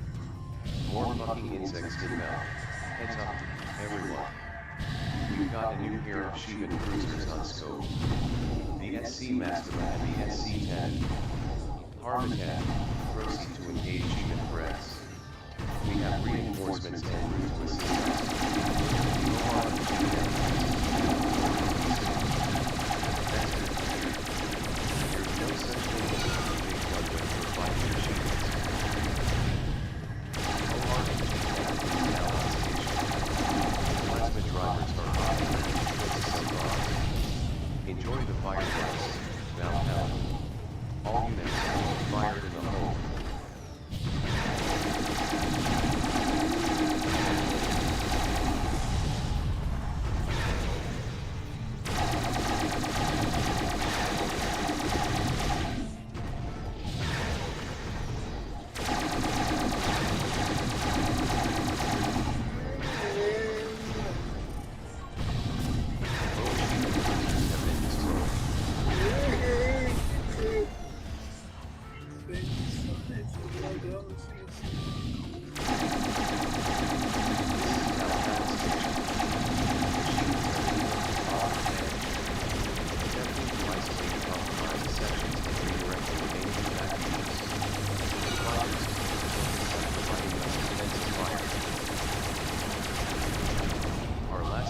Transports is leaving the LRB.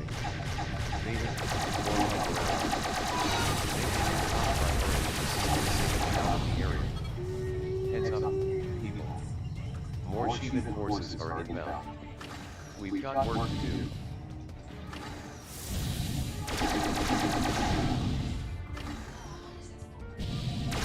Smart, don't lose focus now. Mission Link is closing in on the transports.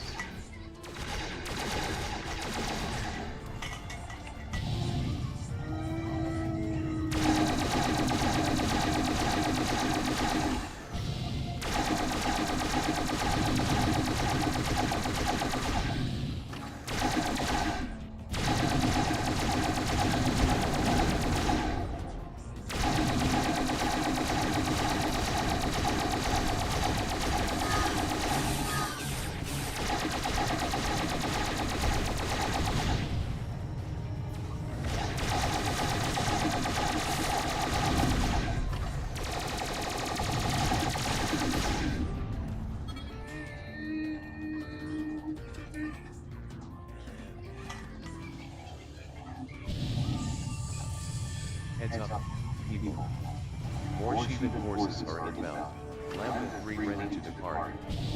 You have our thanks for the escort, pilots.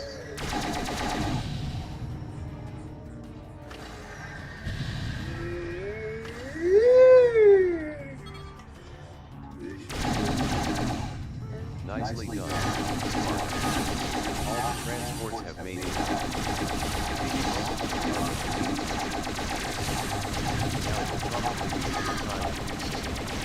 Outstanding, pilots. We've completed transferring our remaining personnel and supplies onto the IPs. All units, assume escort positions and protect the IPs at all costs. That is the primary objective.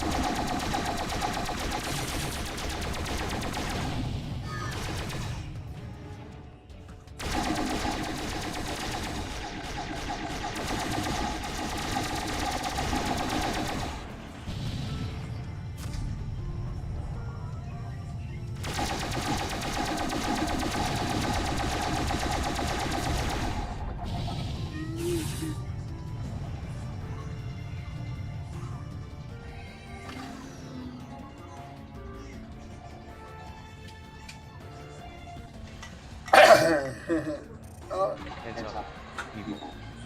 More Shivan forces are inbound. We got more to do. Hold on. Multiple bombers closing fast. And a Rakshasa-class cruiser, designation Askell, and a Moloch-class frigate, designation Anzu, are jumping in. All units, defend the Ida Lewis.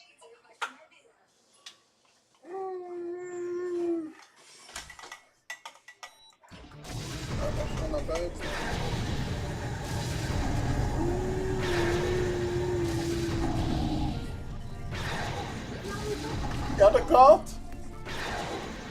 Beginnen met bureau.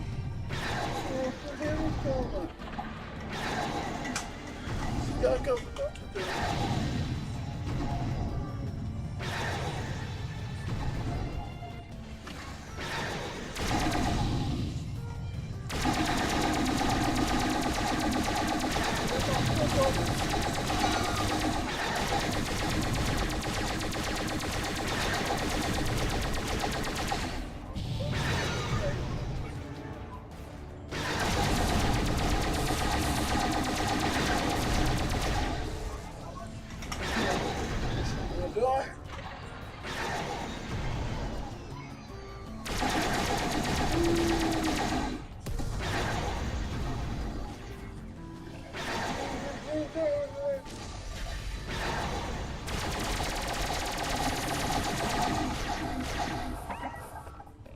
Rearming, hull integrity failing.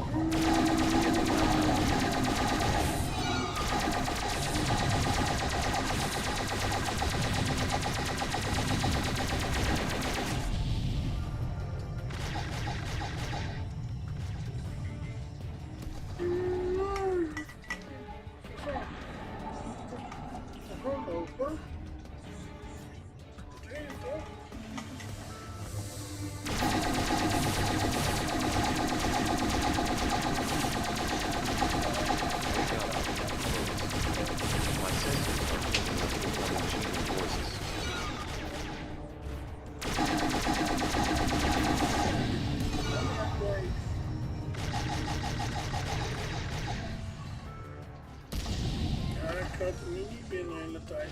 Gaat het niet binnen buiten? Gaat binnen naar buiten naar binnen? Gaat het niet zo?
fucking insect blown up to pieces. Pity there are so many more left. Hey.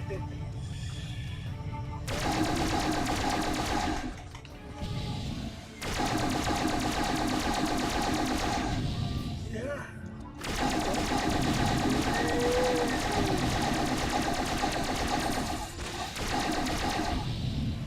Dan blaas je aan de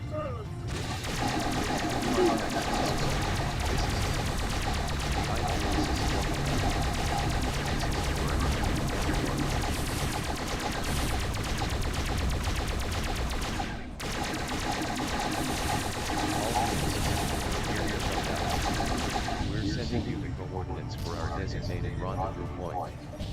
We sure tacos are harsh recipes.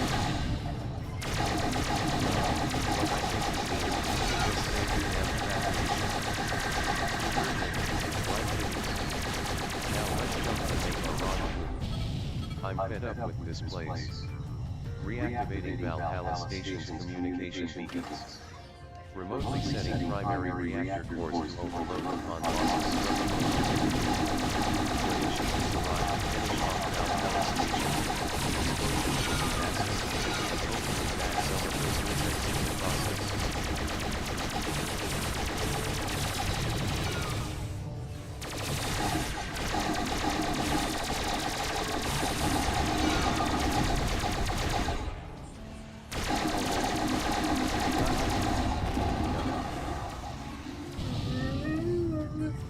Calling in support.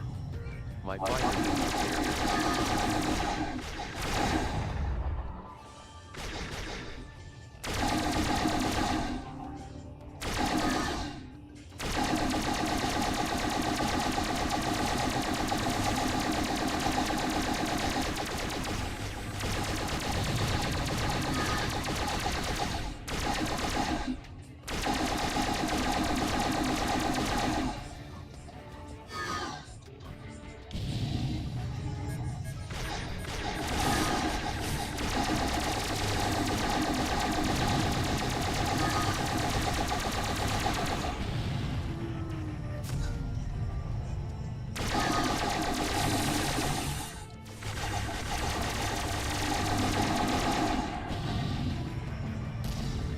behind me.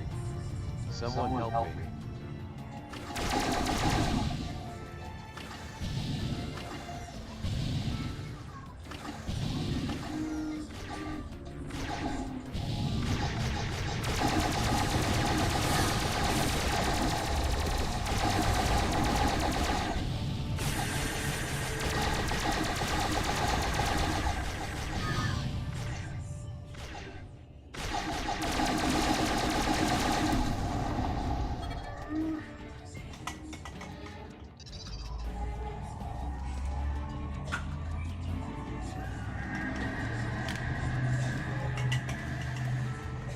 Tactical Arbiter Hemming.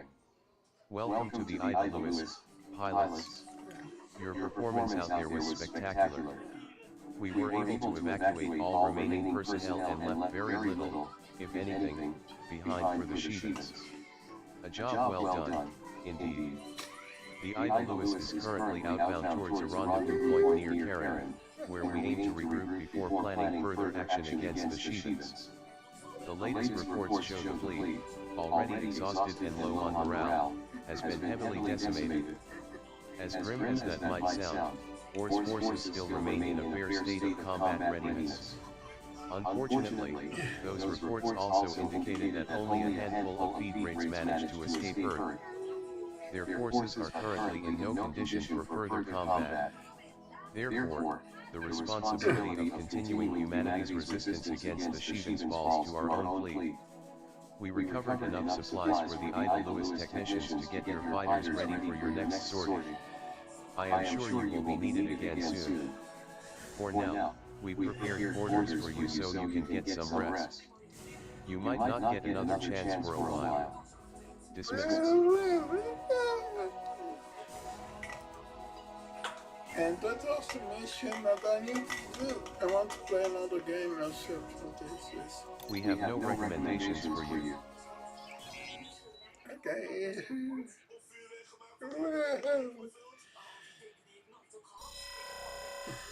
ORFS Night Lewis. Ors Rally Point near Karen. 15 December 2367. 9 hours after the Battle of Earth. Yes! Een extension is not a thing from the play from hell. And the high. Tactical Arbiter Pavlis Hemming. Alright, people, listen up. We don't have much time, so pay attention while I fill you in. The Shivan offensive against the moons of Jupiter and Saturn has intensified. Heavy fighting now rages across Io, Europa, Ganymede, and Titan. Fleet Master Caliphes has ordered all available assets to cover the evacuation of the Galilean moons, while keeping the Enter Zaragoza, I will play to this later.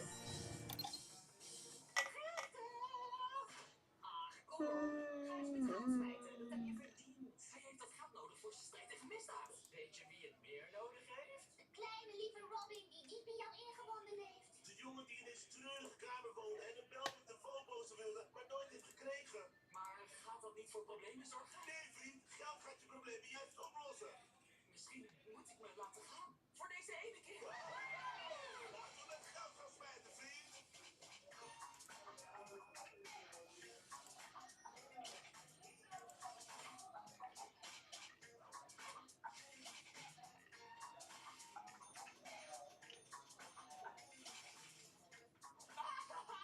Dit voelt zo goed. Steek het geldvuurwerk aan.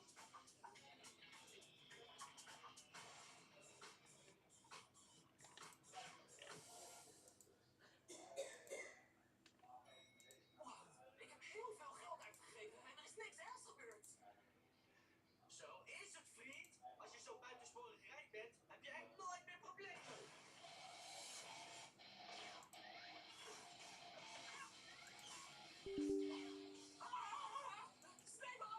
People, weirdest thing of all, a clone of Chris comes out of nowhere for a gag, and then at the very end he tries to kill the real Chris, only for Chris to kill him first. And then this clone becomes a recurring antagonist known as the Evil Gamer. I'll kill you for this. Some of these videos just have a random gimmick that doesn't really make sense why they're structured like they are. His review of Mario is missing a Mario's time machine is vastly different from the AVGN's, because this one involves a split timeline, where tiny choices determine on what game he reviews and if he lives or dies. In one timeline, he gets fed up with the game, throws it away where he hits a gas line, it's conveniently labeled gas line if you couldn't tell, and then after he tries to destroy the next game, he blows himself up. The other timeline, he gets Ronnie's skeleton to fix the gas line, and then they all end up going on a vacation trip with each other.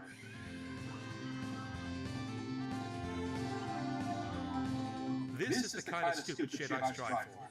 Damn it, all of his dumb skits are too entertaining for me to write off. They're honestly the best parts, and that's a strange thing to say for me, because I usually hate overly drawn out skits, like all of Doug Walker's later work. But something about these are just so try-hard, they wrap back around to being endearing, especially since most of them are just done by one guy. The thing is, the IRA gamer is what Chris was well known for, just doing something someone else was doing, but lesser. He didn't want to be seen as a one-trick pony, so he kind of went out of his way to do more than just this.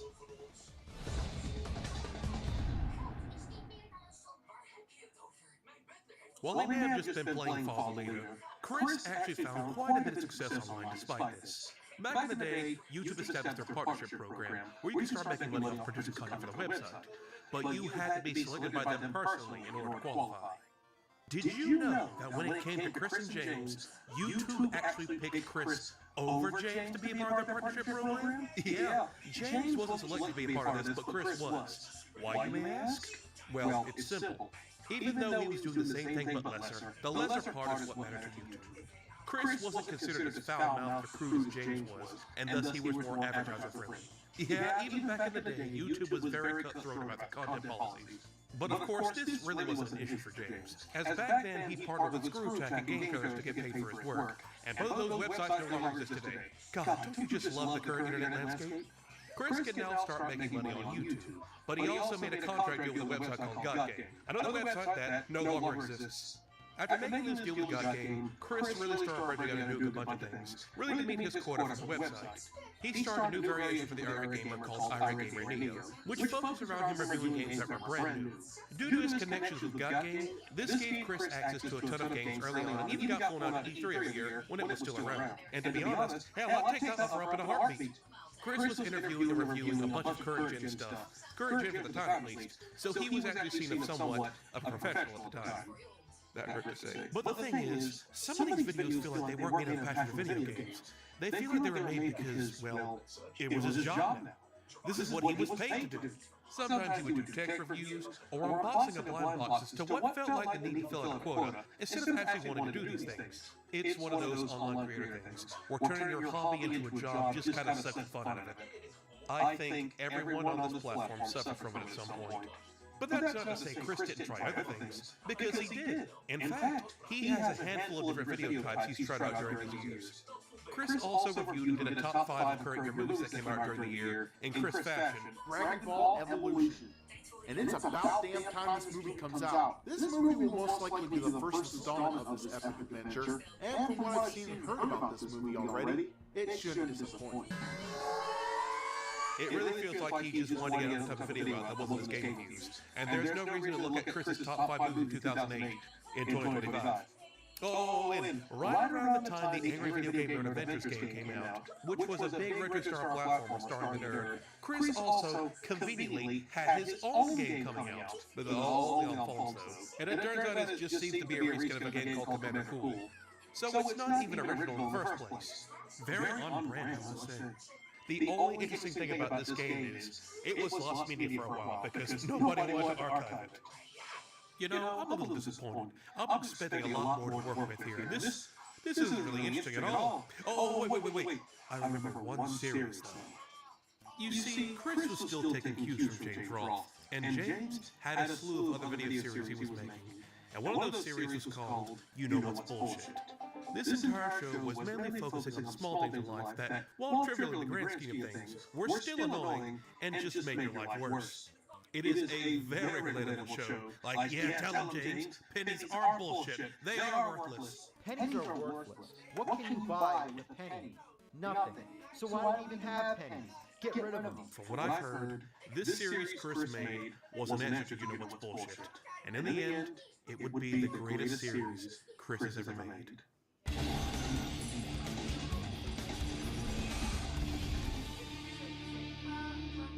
This is a series where Chris rants about breakfast cereal. I remember when they added the purple horseshoes to the mix back in 1984 to finally complete the rainbow of colors. For a kid like me, this was a really big deal. But if you open any box of Lucky Charms today, the shapes you end up finding aren't anything even close to the ones I remember. What the hell? This is one of the most amazing things I have ever seen from an online content creator. Like, oh my god, I cannot believe he actually thought of this and produced it. It's him complaining about the fact they changed the marshmallows in his Lucky Charms, and they changed the guy on the front of the Cinnamon Toast Crunch box. And now the only original shape left is the pink heart.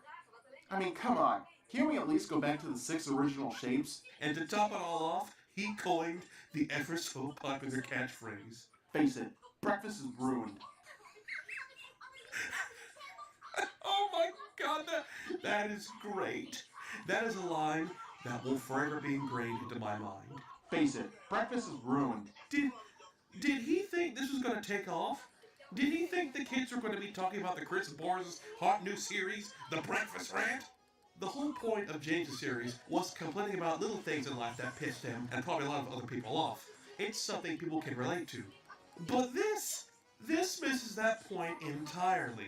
This is not third world problems or first world problems. This is no world problems. As in, nobody else in the world is complaining about this besides Chris Bors. Nobody else is complaining that marshmallows and their Lucky Charms aren't the same ones from the 80s. They all taste the same at the end of the day. I could only find 3 videos from this series, and I don't think there were any more, because you dumbasses can't appreciate true cinema. Yeah, Chris was an 80s kid, and he'll be sure to let you know.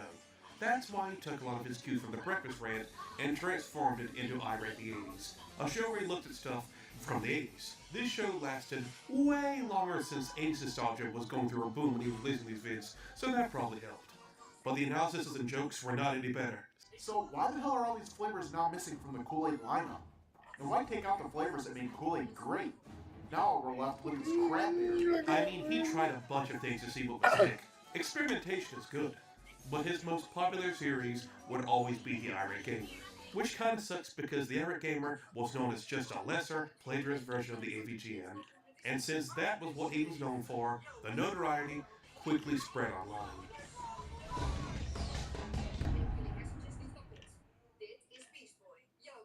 Whenever you gain any sort of fame online, criticism is bound to come your way, no matter what. It's inevitable. Somebody out there will not like you. Chris gaining fame was one thing, but due to how similar his shtick was to James's, and getting famous off of that made Chris not really look good. While he gained a fan base of his own, it should be stated, some people did not like Chris Bowers. Literally, he puts me to sleep. He is not funny. He's unrelentlessly boring. He can put anybody to sleep. Some people really did not like Chris Bowers. The Irate Gamer steals all of his jokes, and if he makes up any, and the jokes he does make up, they all suck. No, actually, some people hated Chris Bowers. They despised him and everything he stood for. I mean, this guy gets like 250,000 views per video.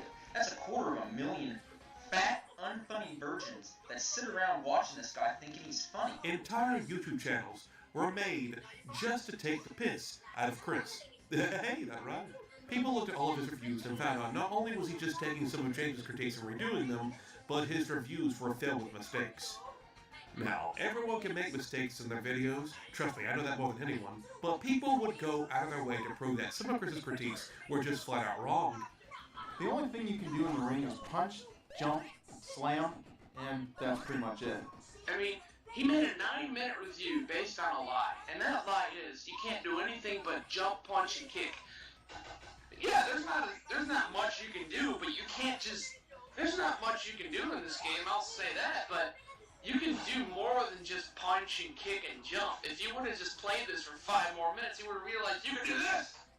Holy crap! The point of showing it was to tell people if you're going to review a game, make sure you play it fully. For God's sake. People were especially harsh towards him if he was covering a well-beloved game. Oh lord, his Irate Gamer News videos got a ton of crap because they were brand new, hot games, and Chris didn't really seem to put much time or effort into reviewing them. Sleeker, smoother, and more satisfying 3D fighter than we've ever seen. Even Game Informer called this game near gaming perfection. Near gaming perfection? Am I missing something here? Just looking at the dislike bar in some of these videos should tell you enough on how people felt about them. Chris was popular, but probably not the way he would have wanted. Chris had a series on his channel he called The History of Video Games, where he would talk about, well, I don't think I need to tell you. In one of the videos, he covered the Magnavox Odyssey, one of the first home video game consoles ever made, and he got so many details in the video wrong, and was so bad at presenting it, he actually ended up getting the actual creator of the Magnavox Odyssey himself, Ralph Baer, to send an email and write up a 2-page document on how much he hated the video. And mind you, this guy was pushing 90 when this video series was made. Chris's video made an old man get off his deathbed just to trash talk him. You can type in YouTube right now, Irate Gamer Rant, and find a ton of people just dunking on the guy, all for the exact same reasons. He's a ripoff of the AVGN, he's flat out wrong in some cases, he's not funny, he's boring, repeat ad nauseum. Irate Gamer Rant videos and Irate Gamer parodies were their own genre at some point. Memes, remixes, YouTube poops, he was the subject of pure ridicule. His comment section was filled with tons of hate and troll comments, about what you would expect at this point. There was some moderation going on in these comments. Someone was deleting them and commenting criticism and trolling. But it wasn't Chris himself. It was this strange account called Ladybuggin777, who was incredibly protective of Chris and going against his detractors. Who the hell is this? People dug in and found out. This is Chris's mom. Or supposedly. Some people believe it's just on an all-count, but it's never been proven. Yeah, he's apparently got his mom fighting against the trolls in the comments. Who knew online discourse could bring a family together? Oh, did I forget to mention, he and his mom also sent copyright strikes down to channels making fun of his content? Because, yeah, that happened as well. Due to Irate Gamer becoming such a big shot, his Y2B Productions, Yippee 2 Bungle company is now forcing YouTube to take out anything that so-called infringes on his videos. If you mock an Irate Gamer in a video, he will be able to take it off. At this point, Chris Boris was the low-hanging fruit of online content. If you want some quick brownie points, just take a shot at him and people will love you for it. Why couldn't this girl change shape every time I pour it? Better still, why can't sprites drop in the bowl? And how awesome would cereal be if it had special effects? Hell, the Lightbringer got in on dunking on Chris. He made a whole parody of him reviewing comics. I mean, it just takes forever to read a comic book and scan in pages, and then I add special effects. See? This took me 3 weeks alone. Even Doug Walker used Chris Boris to insult James Rolfe during that whole Nostalgic vs. AVGN arc. So it seems that the angry video game nerd has officially become the irate gamer to my incredible genius. Okay, alright. That was too far. At this point, it felt like everyone was making fun of the irate gamer for ripping off James Rolfe, except James himself. Yeah, despite the fact you couldn't go 5 seconds without someone taking a pot shot at Chris, James just said nothing of the whole thing. And yes, he was fully aware who Chris was at this time. Chris had actually sent James an email back in 2007 about how much he inspired him to accuse from him in his videos. It was only supposed to be between the two of them, but the entire email got leaked thanks to a certain individual. And when people read up on it, they basically took it as confirmation that Chris was just admitting he was aping James' entire shtick for cash, which I feel is a bit harsh. But that's how much Chris was dunked on back in the day. James still refused to ever even acknowledge Chris, and even when asked about the Irate Gamer at conventions, all he had to say was this. What do you think of the Irate Gamer? Well, answer as quickly as I can. I have no reason to answer it. I mean, he pretty much pretends that I don't exist, so why would I even need to say anything about it? That should tell you enough. All this hatred towards him would all come together in the biggest source of disgust for Chris Boris and everything he's done, the Irate Gamer Sucks blog. This blog, from 2009 to 2022, 13 straight years of hate, would document and critique everything Chris put out. Every review, every controversy, every single thing he said to every single thing he did would be torn apart on this blog. I wasn't joking when I said some people despised Chris Boris. But the question remains, was any of this justified? Well, this should really give you a picture of how things were back in the day. Remember, this was back when the internet was slowly breaking out of its niche, when it was transitioning from something only a handful of the population was using to something that every person interacts with every single day. Chris was considered one of the more controversial figures back in the day, and all he really did was just doing a shitty version of something someone else was doing and make bad jokes in the process. Now, compared to today, where it feels like every month another online figure gets busted for attempting to groom someone underage or trying to scam their audience, in hindsight, this is absolutely nothing. There were just objectively less people online, especially minors, so this is really what pissed a lot of people off. Grooming scandals back then only happened once in a blue moon, so people weren't really worried about that too much. This stuff mattered back then, because that's all people had to really worry about. But it just goes to show you how bad things have become today when you write all this off because, well, at least he didn't groom anyone. I would say, yeah, the hate was overblown. But then again, the people back in the late 2000s had no idea just how bad things would get. Probably one of Chris's biggest detractors was the Archfiend, a popular rant YouTuber from back in the day. He has dozens of videos on Chris and all of his escapades from back then. Archfiend has actually screwed with Chris in more ways than one. Within 1 hour of posting my video last night, the Irate Gamer had banned me from his YouTube page. Also within that hour, he had dropped me from his list of friends on his MySpace page as well. I mean, I have to give it to him, that's pretty damn efficient. I mean... April 31st.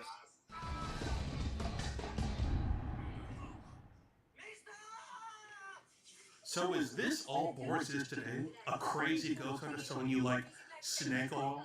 Well, actually, Chris is busier and pumping out more content than ever before. Not only is he doing the Ghost Doctor stuff, but he's also still pumping out Puppet Steve videos almost daily. Not only that, He also revived the irate gamer, and he puts out one of those videos once in a while, but his glory days are long past him. Surprisingly enough, though, he was able to actually mend his estranged relationship with James Roth, but this is also mellowed out past his prime James, so that's probably why. The two were able to settle their differences and make up, and they actually made 2 crossover videos. One on the Puppet Steve channel, where both James and Chris play Ryu and Ken amiibos and fight on a Street Fighter 2 arcade cabinet. Whoa, wait a minute. 2 players at once? That means Ken and I can finally go head to head. Ooh, you're going down.